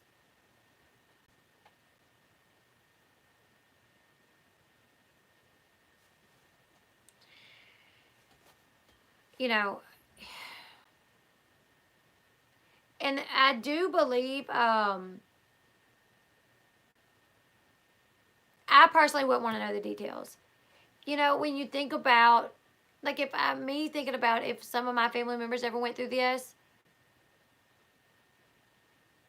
in the book he says that he went into Bella's room and then Cece's, or he says he went to Cece's room and then Bella's room, and that he killed them both twice, and that they woke up and both their eyes were like bloodshot, and you could tell that they had been. And he said the reason he was going to kill them first is so they didn't have to see him kill their mom, or that they wouldn't be around for him killing their mom.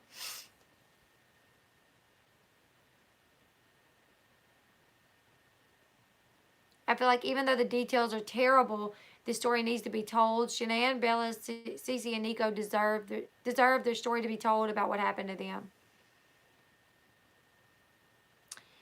Yeah, I think, I do agree with that. Would we want to just not know?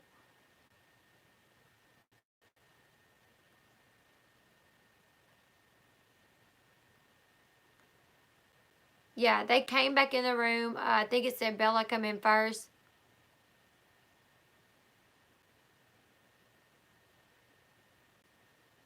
I personally think they're in heaven. That's what I personally believe. And I think when you're in heaven, I don't think anything that's happening down here, I think you're happy. I think you're happy. I don't think, as we're reading this book, I don't think that's bothering them one bit, because I think they are in heaven where God has his arms wrapped around them. And this is just, once again, my personal opinion.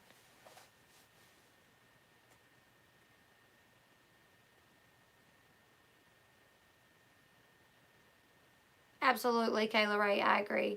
I agree 1,000%. I think those little girls are in heaven with their baby brother, with their mom. Um,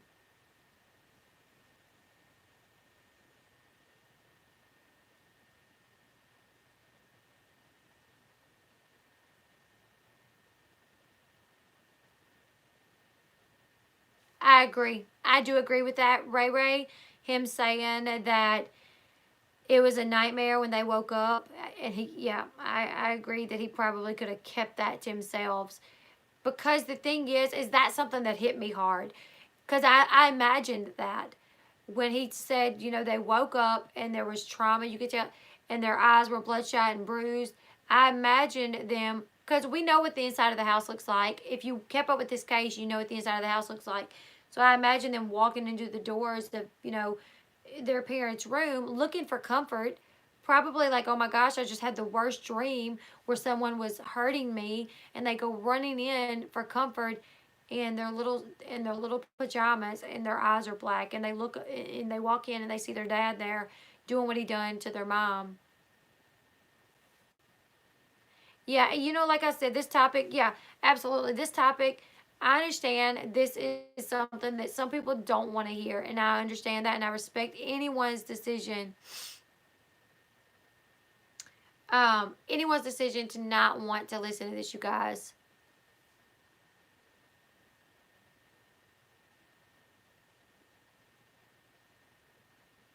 I believe Cece died at the house, and it was Bella who come walking in. That's That could be true. That could be true. Now we just have to kind of take what he says with like a grain of salt. Like, we don't know, because there has been, I don't know if it's him or her in the book that's like flip flopping on different things.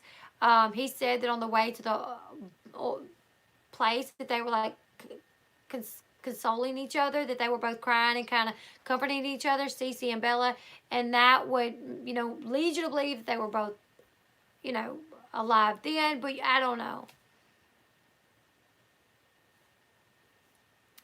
So, and I'm going to continue with my Teen Mom and my Jersey Shore. So for those of you that don't agree with this book, I will be continue doing my Jersey Shore and my Teen Mom videos. I will continue doing my coverage on those. You can definitely join me for those if this is not your thing. If this is something you don't agree with, I think there's a lot of people that want to hear this book.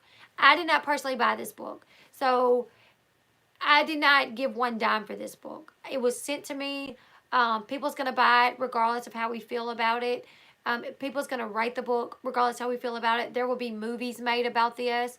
But I covered different topics. This is one of them, and it was because I was asked to do it. And I personally don't see a problem with reading this book to an audience. And yeah, I actually, exactly, for those of you that did not want to buy it, I helped some of you guys out and gave you a link so you didn't have to. But a lot of people do want to know. A lot of people want to know what was said, what he admitted to, what actually happened, and we're talking about that. We're going to read the book together. If you do not agree with it, I'm sorry. You don't have to join this live stream when I cover this topic. And you can just join the ones, that are about Teen Mom, that are about Jersey Shore, and things such of that nature.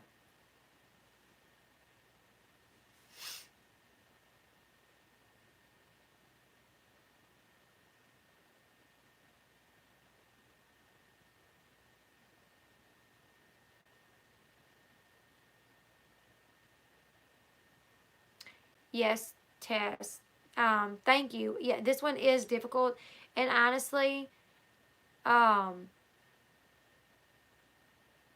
thank you. Thank you, new subscriber Tess. Thank you so much. Oh, thank you. I'm actually wearing like greenish pants. I tied my shirt up. But thank you. Someone's going to say when they watch this, you're reading a book about a murder and you're talking about your pants.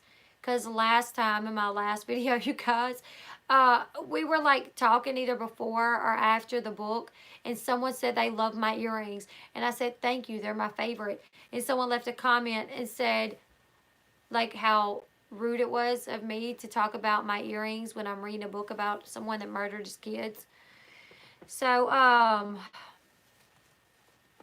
yeah, you guys really, all these shows, like documentaries about like the O.J. Simpson case, the Casey Anthony case, the Casey Anthony and the O.J. Simpson trial was literally like the most watched thing almost ever. I mean, so many people was tuning in to watch, and you hear the certain details. You hear details that are hard to hear.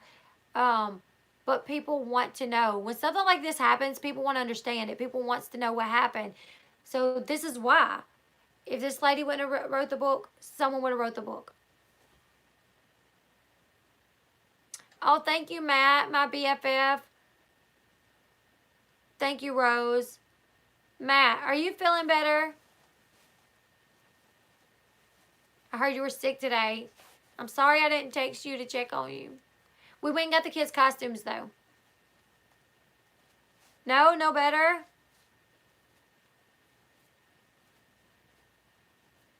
Oh, thank you, Rose.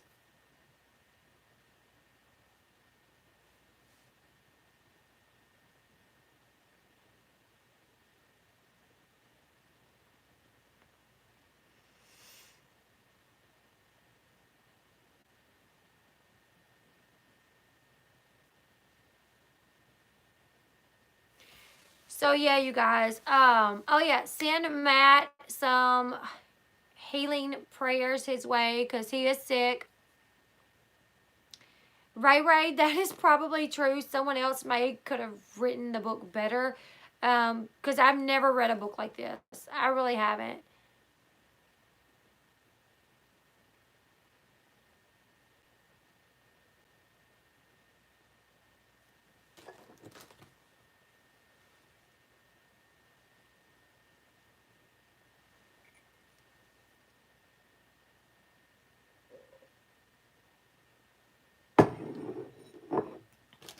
There is not a movie yet, you guys, but I guarantee you one will come out.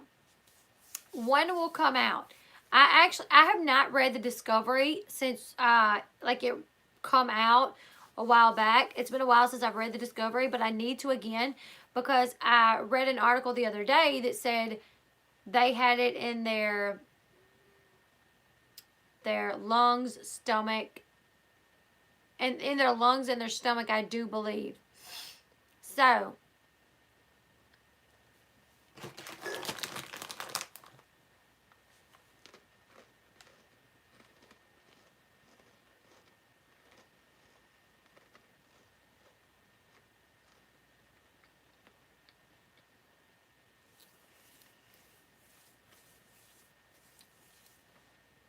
I thought Matt was sick, Flossie. I thought you said that Matt was sick.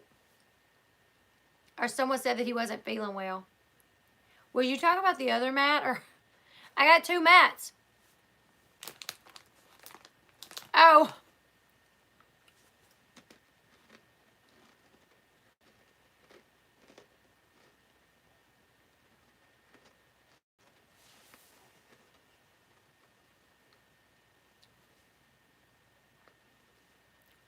Matt. Are you really? Are you really in the hospital?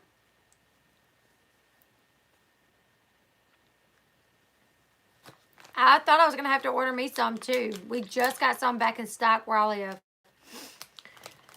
Do you want to explain why or no? Is it too personal?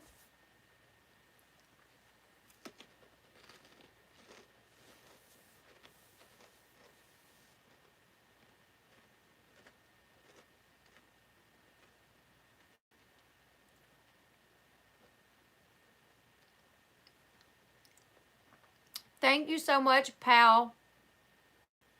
Pal. Thank you. Can we call Matt Buyer Matt B because it's confusing with your mod called Matt. We call our Matt the mod. We can actually call him Matty Poo. That's what us ladies call the mod. We call him Matty Poo. Matt Buyer, I sometimes call him Matt Bizzle. Ain't that what it was? Matt Bizzle. The movie is coming out, really.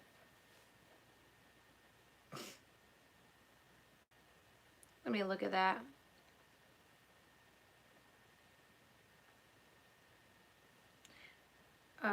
Chris White's movie.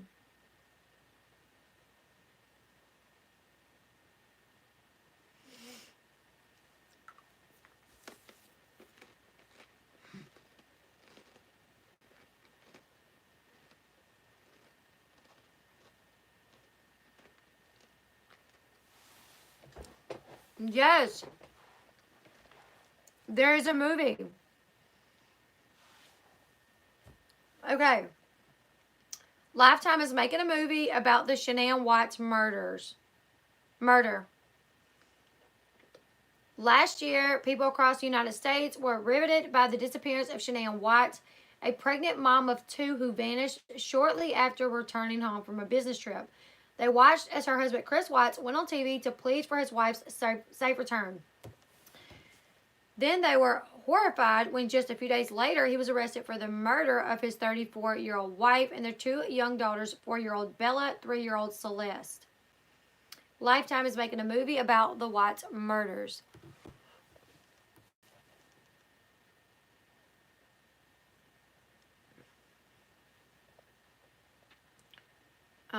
The Watts family murders generated plenty of media coverage. Episodes of 2020, Dr. Phil, The Dr. Oz Show, as well as an HLN special, all delved into the details of the case, exploring how a man who appeared on the surface to be a dedicated husband and a father could strangle his wife and smother his 2 children before burying her in a shallow grave and hiding the children's bodies in an oil tank. Now, Lifetime is turning this tragedy story of Jenelle Watts into a made-for-TV movie. On August 21st, the network, known for its ripped from the headlines films, announced it had greenlit a movie based on the case. The film's working title is The Chris Watts Story. It will air in 2020. The movie is based on actual events and taped confessions and will explore the months leading up to the Watts family murders. It will also look at Chris Watts' motives for committing this disturbing crime. Sean who? Cleeler will star as Chris Watts. Ashley Williams will play Jenelle Watts. Brooke Smith will play FBI agent Tammy Lee, who helped see that Watts was brought to justice. As part of its Stop the Violence Against Women campaign, the network will also air a special PSA following the movie that will direct people to resources on domestic abuse and crisis helplines.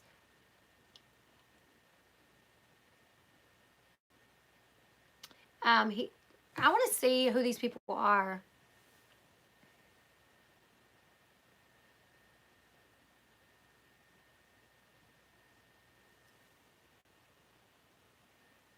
Oh, my highlighter? Thank you.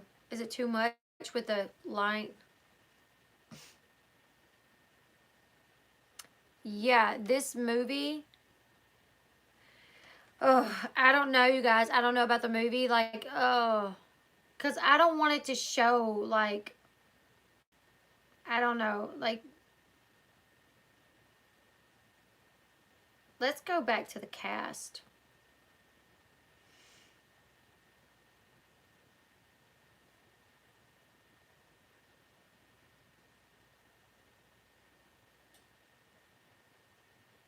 Because I don't know who these people are.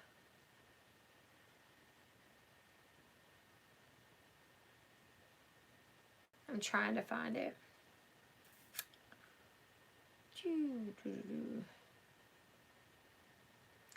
I don't know if I think they look like them either.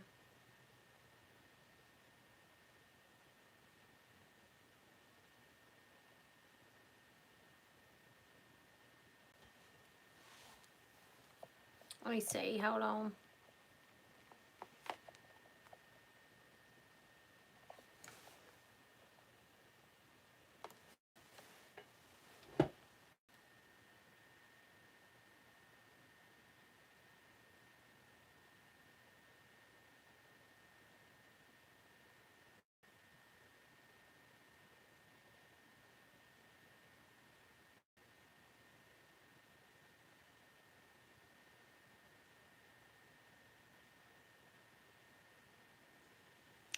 What do you guys think? What do you guys think about the actresses and the actor that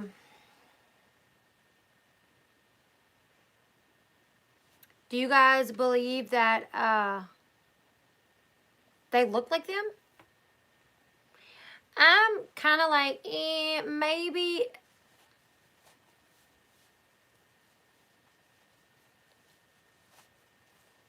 Thank you, Cassandra Smith. That means a lot to me. Thank you so much. You really have. Thank you for real. Um.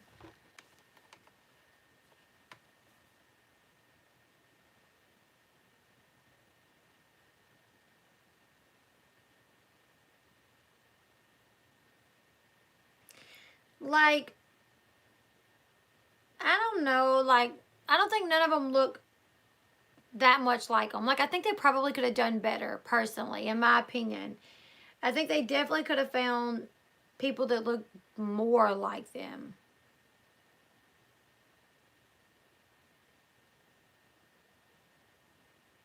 Yeah, a little bit, but not that much, and they could have probably done better.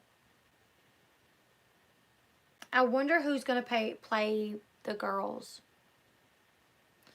Go let your dog do your thing, Rosie G. Rose G. Go let your dog take a tinkle.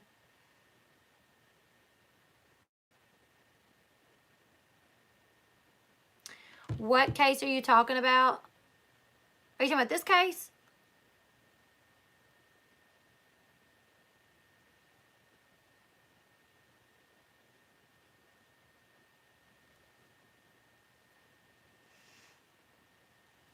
You maybe so. That could be. Maybe no big actors wanted to be associated with it.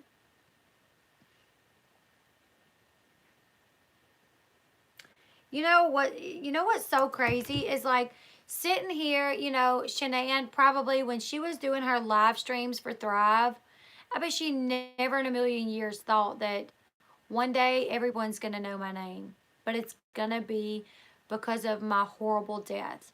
One day there will be movies made about me. One day there will be a book written about me, but it's going to be because of my death and how horrible it was. Who thinks that, you know?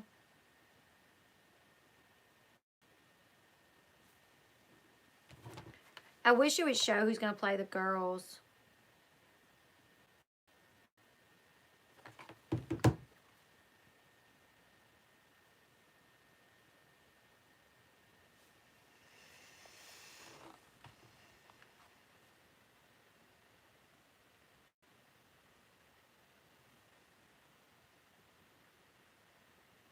Yeah, I do agree. They don't look a lot like them. I mean, like, they got the hair right. I mean, this lady here, Ashley Williams, got black hair. So does Ch.9.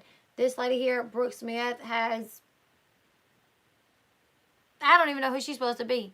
I guess Brooke is going to be Nikki, maybe? But Nikki has brown hair, and this one's got, like, dirty blonde, maybe? And that definitely does not look like Chris Watts. You guys remember to be nice in the live stream, please. Thank you. Thank you so much. You guys, the comments, in the comment section, remember to be nice. Also, for the people that are being so kind to me, thank you so much, because hearing things like what you guys have been telling me in private messages and on my streams really pushed me through the past couple of days. Yeah, the only thing that she was pointing out was that the only way they look like that is, yeah, what Crystal Smith said. Crystal Michelle said. It was definitely not, I didn't take it that way at all. Hey, Terry S.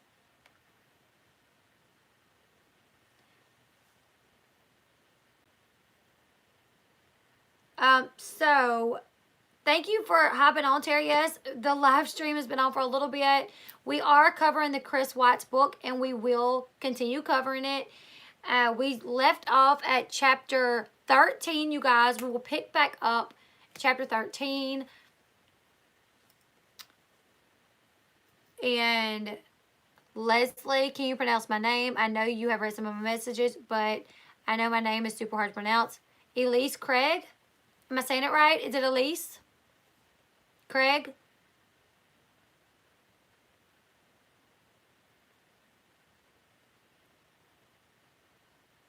Oh, thank you, Kitty. Thank you. Well, you guys, I'm not going to lie. Maybe Saturday, I was dead set on shutting my channel down. I'm not going to lie. I almost did.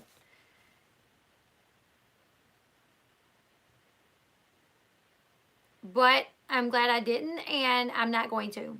I'm not going anywhere. I don't care what happens. Um, yes, I did say it right. I said it right. The reason Elise, the reason why is because I went to school with a girl named Elise, and that's how she spelled it.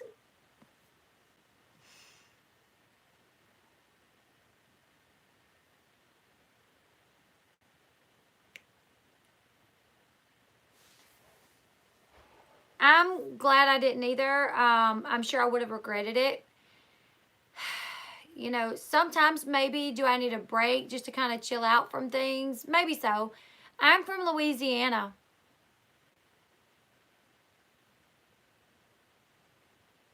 Thank you.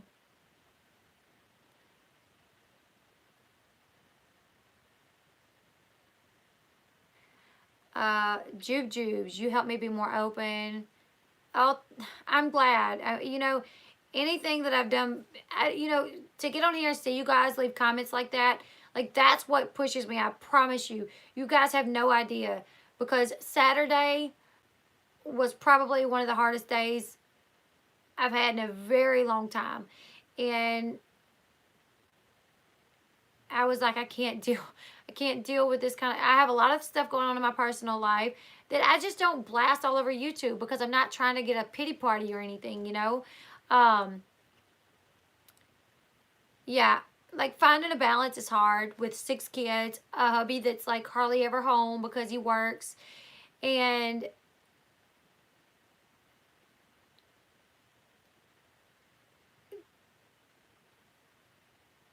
you know, dealing with what I was dealing with Saturday, I was like, my babies and my family, they're more like they're so important to me, and I do take time away from them to have this channel because it gives me something to do for myself. But if it brings me like a lot of problems, like a lot of hate, a lot of people being ugly to me, then like I just won't do it. But what I come to realize is I don't get a lot of hate. There's a little bit from people that, you know, it doesn't matter. Every time I've ever gotten on my channel, I've gotten nothing but love. Nothing but love. A lot of love, and that's what I got to keep reminding myself about.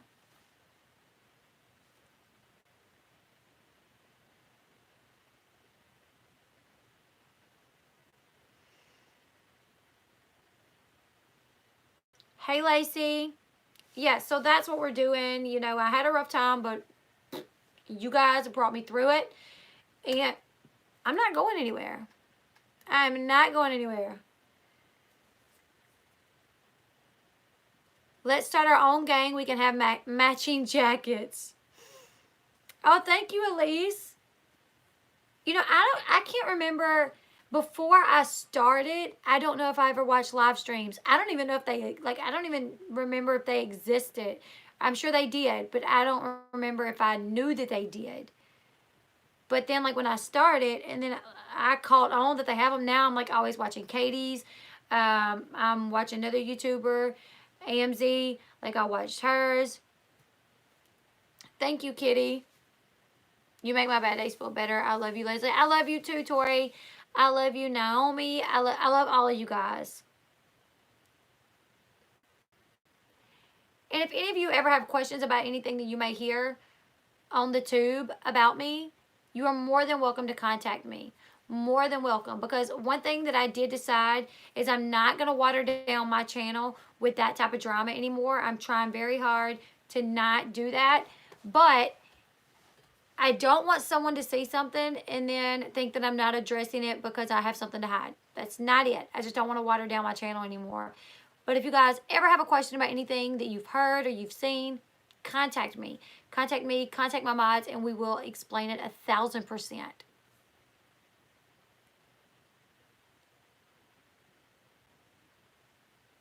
You guys are welcome.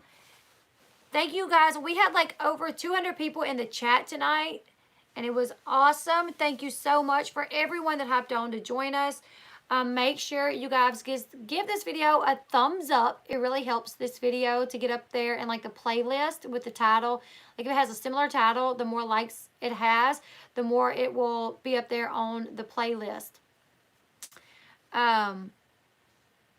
No, Christina, it wasn't that. Well, no, Christina, it wasn't that one.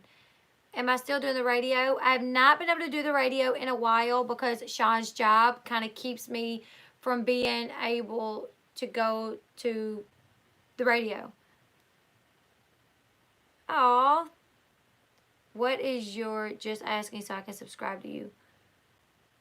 Just be your channel as long as you're not hurting anybody, Andrew. Thank you so much. But you're a mommy. I'm a mommy of 3, so maybe that's why I love your channel so much. I can relate to you.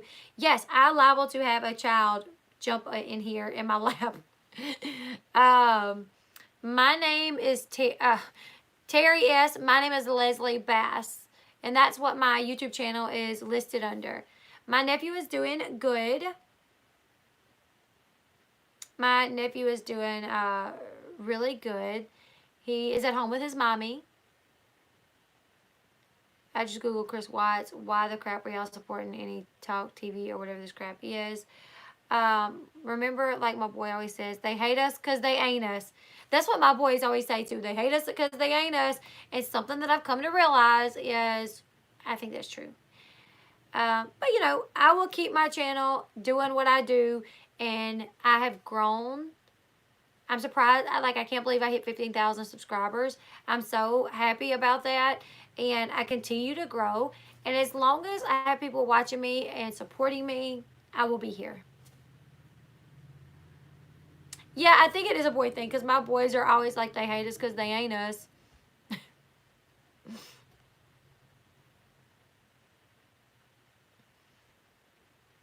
So,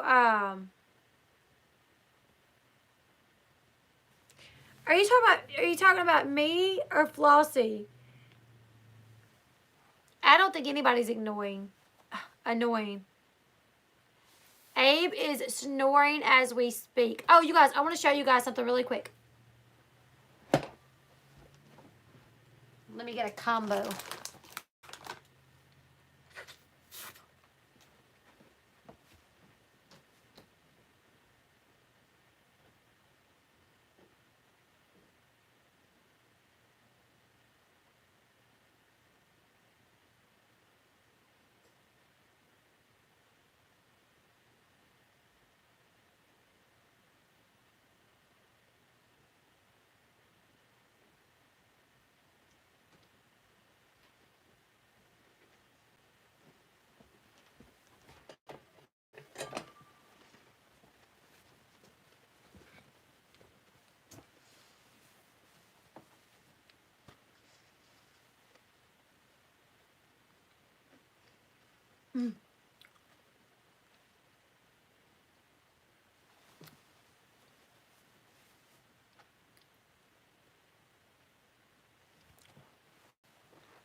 Hey, Kayla's daughter. Hey, Kayla's daughter.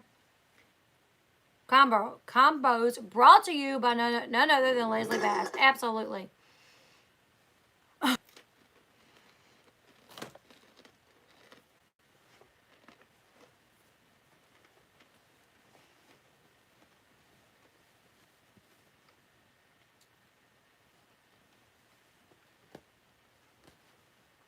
I will be wearing this in the next live stream.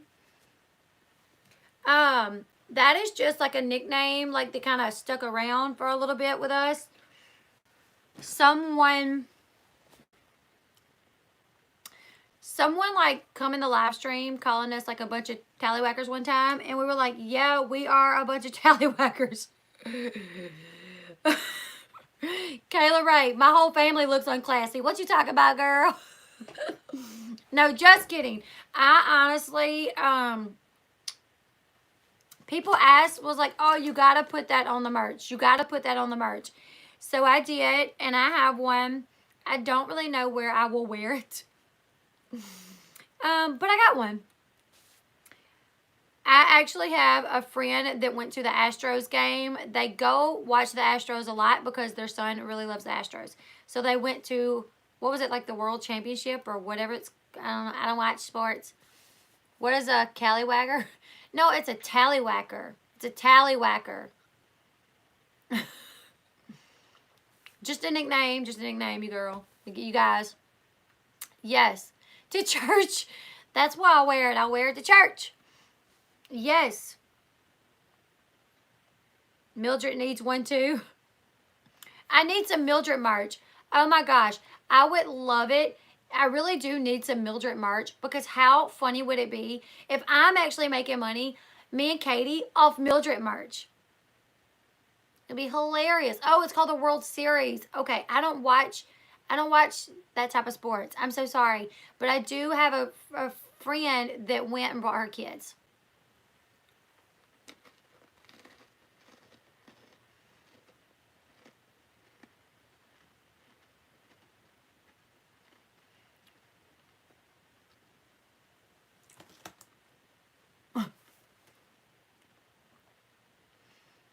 I know.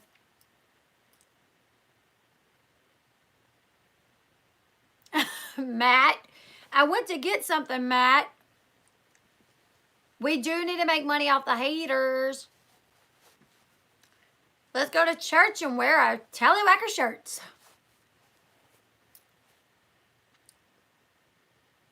Thank you guys. You guys are too nice. Anytime I'm feeling down, I really just need to hop on a stream. Like, you guys, I'm not feeling good today. A tallywhacker is just a nickname. Like, it's just someone called us a bunch of tallywhackers. I don't know. Google it.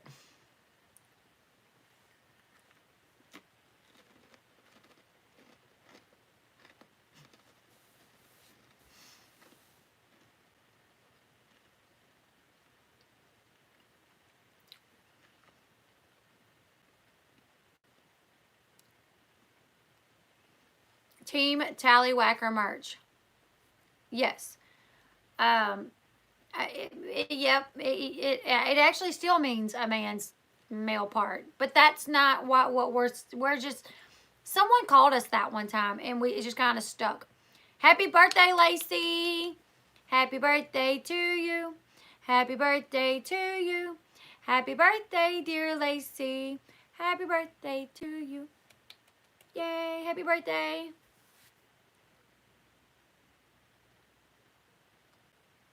I'll eat at combos for you.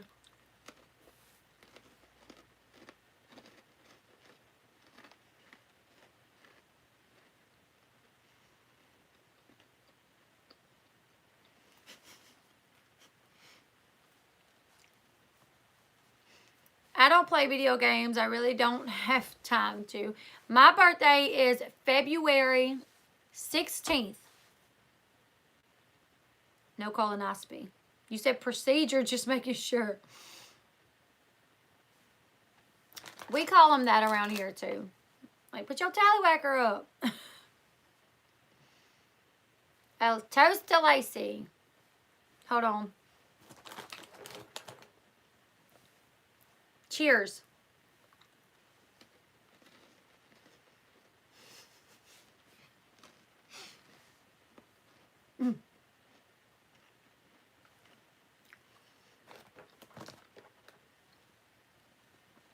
Katie thought it was my birthday because I asked for a shout out on my birthday, but it's in January.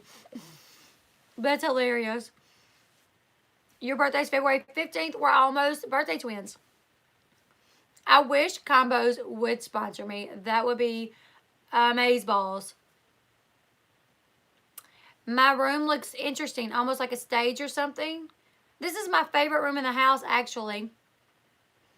I will be turning 1 million in April. Oh. February 27th. Okay.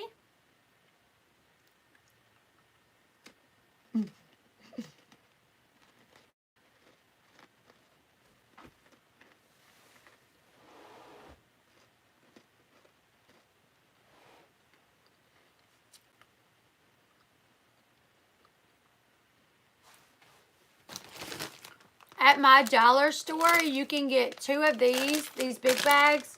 Well, you can get 1 of these for $2.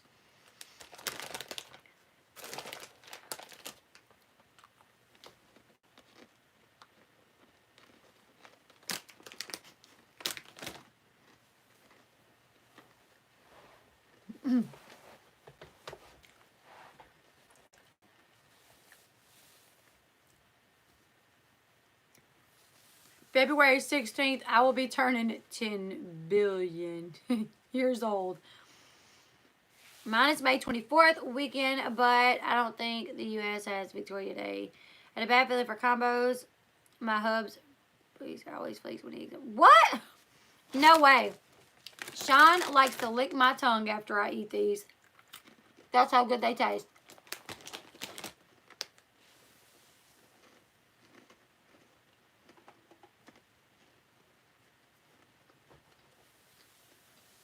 Mmm.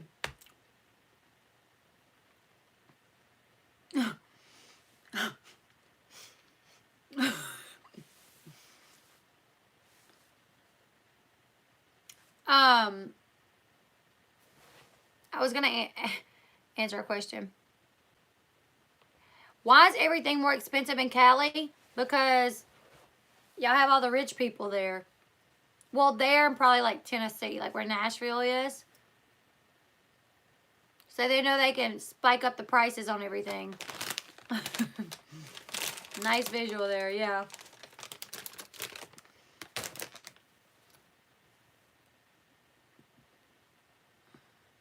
Can dance.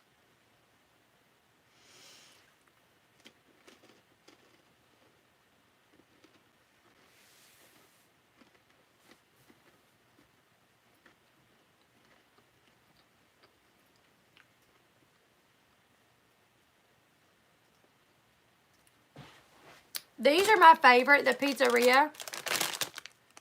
The pizzeria are my favorite. I said, please pull the plug immediately. Matt, what is wrong, though?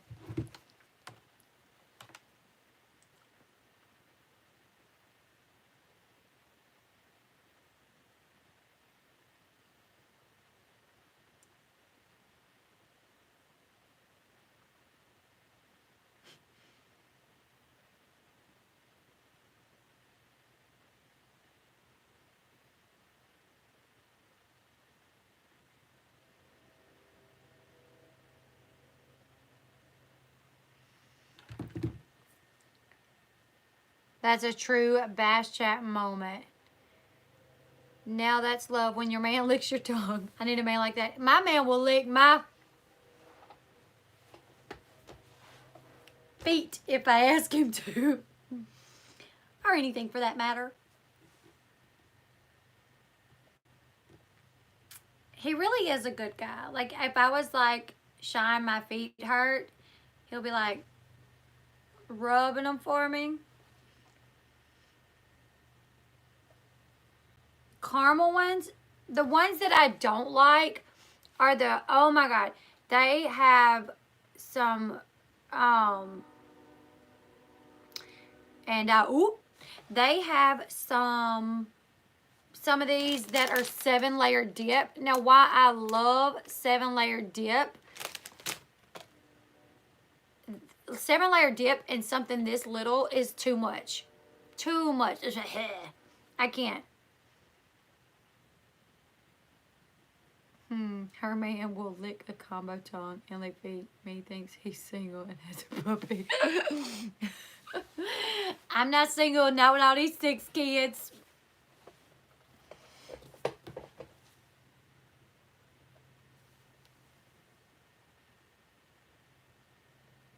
Yes, Kayla Ray. Yes, Kayla Ray. Like, will you lick my feet? Will you lick my tongue after I eat a combos? If he says no, be like, well, I know somebody that will. I watched this comedy special one time that was like, what you won't do for your man, another girl will. So you better do it all. Which I'm like, no. I'm not doing it all. Sorry. He'll have to go find someone else.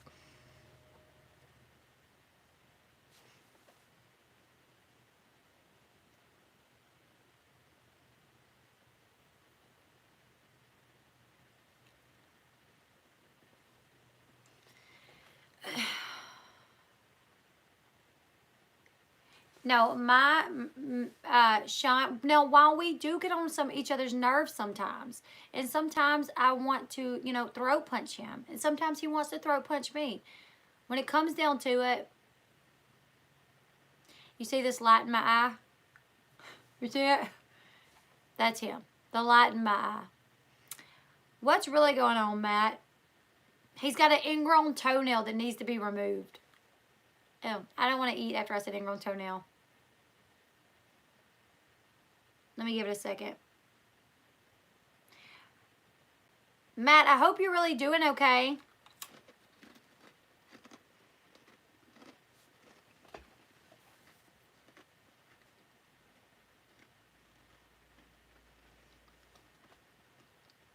I can't believe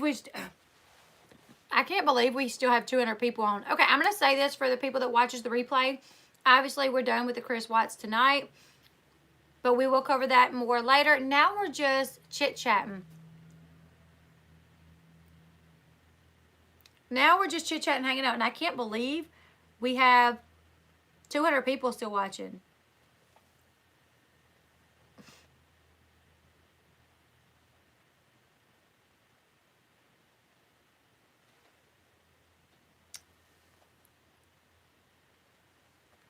I'm actually shocked. We only have 93 likes, though. 200 people watching and only 93 likes. Has Sean shaved my legs? He has.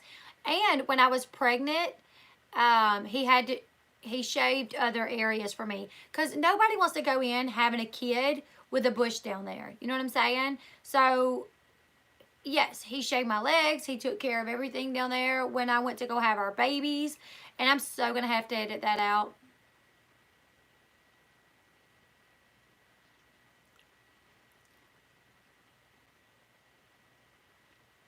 We have 100 likes now. We have 100 likes. Yeah, so Sean is really a good guy. And I think after reading something like the Chris Watts book, it's nice to kind of let that go and like hang out with your friends and talk and can kind of get your mind off what you just read.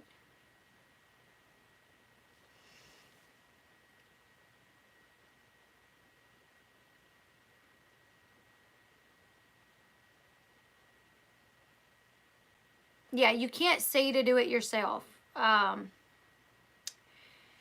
can't see to do it yourself. So I usually don't edit my lives, but Lord, I know I'm going to get some hate for that one. I know I'm going to get some hate for...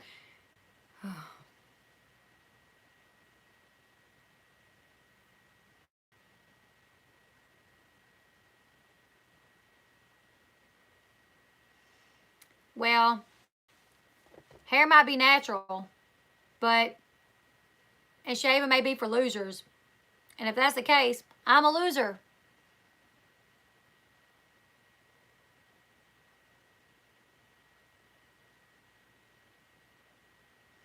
Where are all you girls when I needed a date for my buddy's wedding?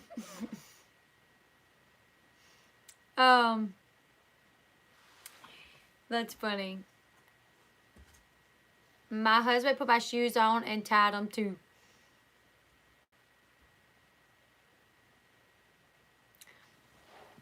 Yes, I remember Sean, like he would, oh my goodness, like when I was pregnant, he would cook.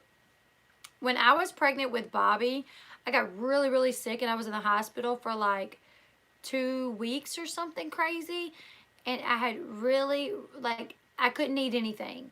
I went days without eating anything to the point to where they started like, they like hooked, I had like 2 IV things on each side, like keeping me like hydrated, keeping me from like starving to death. But anytime, if I took a sip of water, I would projectile vomit immediately. And I was throwing up like bile, like it wasn't, like it was nothing but like green. And this is just turn gross, you guys. But when I come home, they told me that I could only eat like fruit and no red stuff. It was basically, I had like the worst acid reflux ever. So I couldn't eat hardly anything. and I would have to sit upright. I would literally have to sleep sitting up. I would have to eat sitting up. I couldn't lay down at all. So Sean, oh, and this literally the smell of like a steak cooking would make me throw up. Like that's how bad it was. So Sean literally like wouldn't cook anything for himself to eat if it made me sick. He would he was like trying to adapt to what I was eating, just so he didn't have to cook something that would make me sick. If the kids had something, he would like make them stay out of the bedroom where I was, because he did like, so they didn't keep me sick. Oh, that happens. That happens. Who the hell can have an orgasm while giving birth? That actually happens.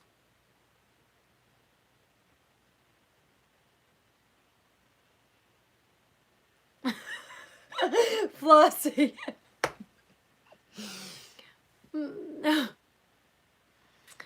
Flossie said her man shaves her back for her.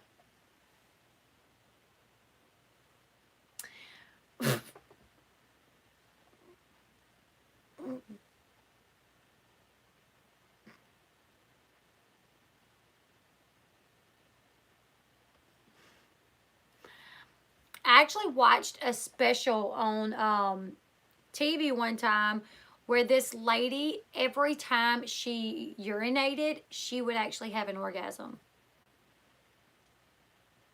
Yeah.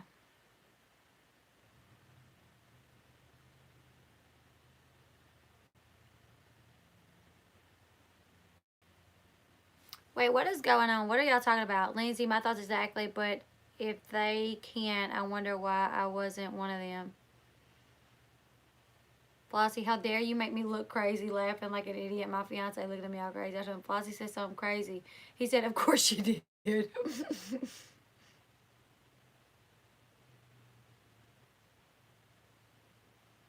What? I'm kind of so confused in the chat. Okay, I wouldn't let my hubby wear my I wouldn't let my hubby near my vajayjay with a razor. I trust my hubby. And he shaves his face all the time and he don't cut himself. So I'm like, I'm actually officially angry at the fact that I didn't orgasm while having my children. I feel cheated. Yeah. And I had 6 babies. Didn't happen to me, not near one time. Can you imagine though, like legs up, pushing? How do you go from to your mom in the room with you? Because who all gave birth with their mom in the room? I did. How weird would that be? When you like, your mom's like holding your hand, your husband's holding your other hand, and you start having an orgasm, and you're like ah! Get her out of here! Get her out of here!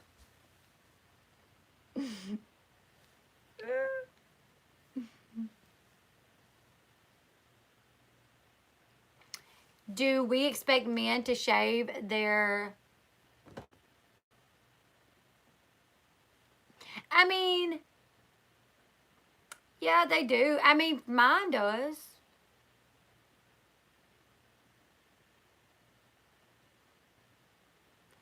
That's how I know my fiance is the one. He pays attention to my YouTube channels. He knows your voice and Katie Joyce. Hey, Kayla Ray's hubby.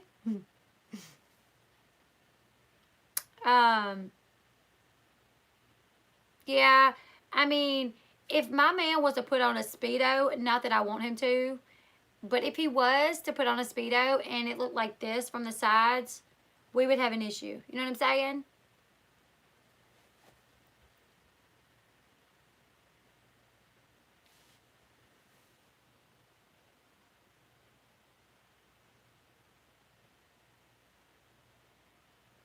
No, Flossie, I swear. No, didn't happen for me.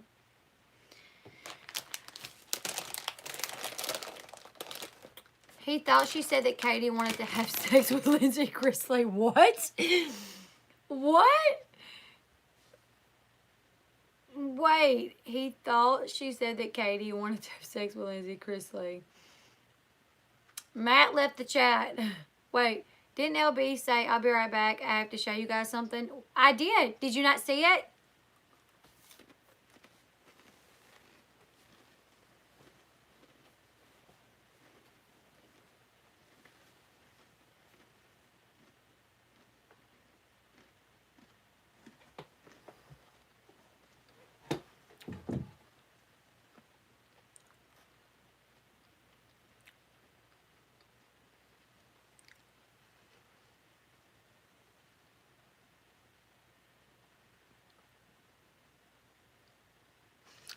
I don't know why I'm dancing. I don't know why I'm dancing. But Matt, in case you didn't see it, there it is. That's why I went to get to show y'all.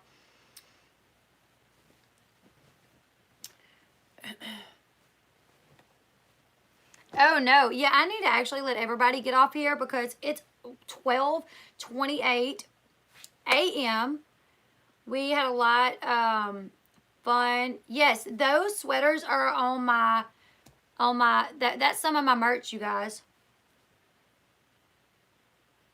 If you click on some of my mods have the link to my store, and you can get a Bossy Flossy hoodie just like that. You can get it in dark gray, but the writing is not in the same color. You can get hashtag not dainty and compliments of Amber Portwood. You can get those. You can get,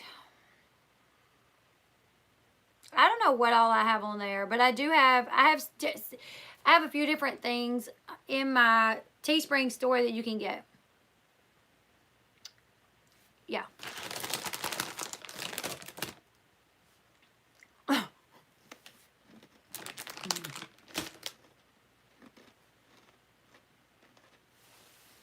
Flossy. What I realized,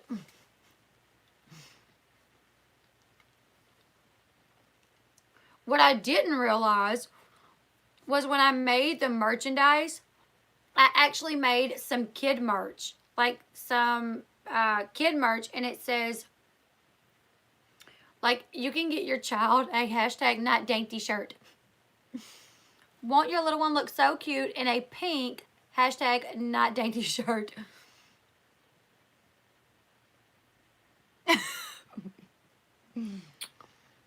I am tired.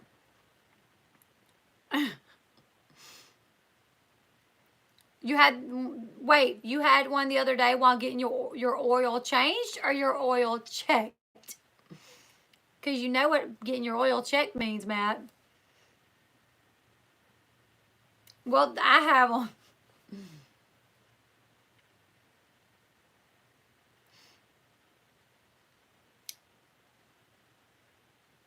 Do you have summer or wintertime where the click moves? I'm gonna get my beauty sleep in just a second, you guys. Where the clock moves. Wait, what?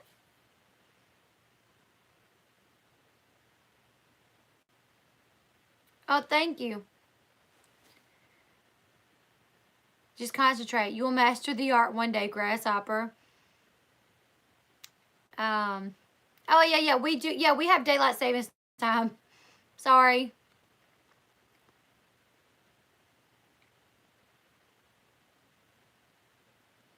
All right, you guys. I can't believe there's still 200 people in here watching me, and we're just chit-chatting. That actually makes me feel good. Thank you, everyone. That actually is just hanging out, just to hang out. No, I'm not going to do that. But I love you guys so much, and thank you so much for coming to the live. We will be covering more of the Chris White's book. We will start back off at chapter 13 in a couple of days. In between that, we will be doing Teen Mom. I'm going to update you guys tomorrow on Teen Mom. I'm waiting to hear back about some information about Jenelle to see if she was added back to the show. If I can find that out, I will let you guys know. If not, I'm just going to get on and give you guys an update of what I know that has happened thus far. But yeah, thank you everyone for hopping on. Make sure when you exit the chat, if you had a good time, to hit that like button. And until tomorrow, I'll see you guys later. Bye, everyone.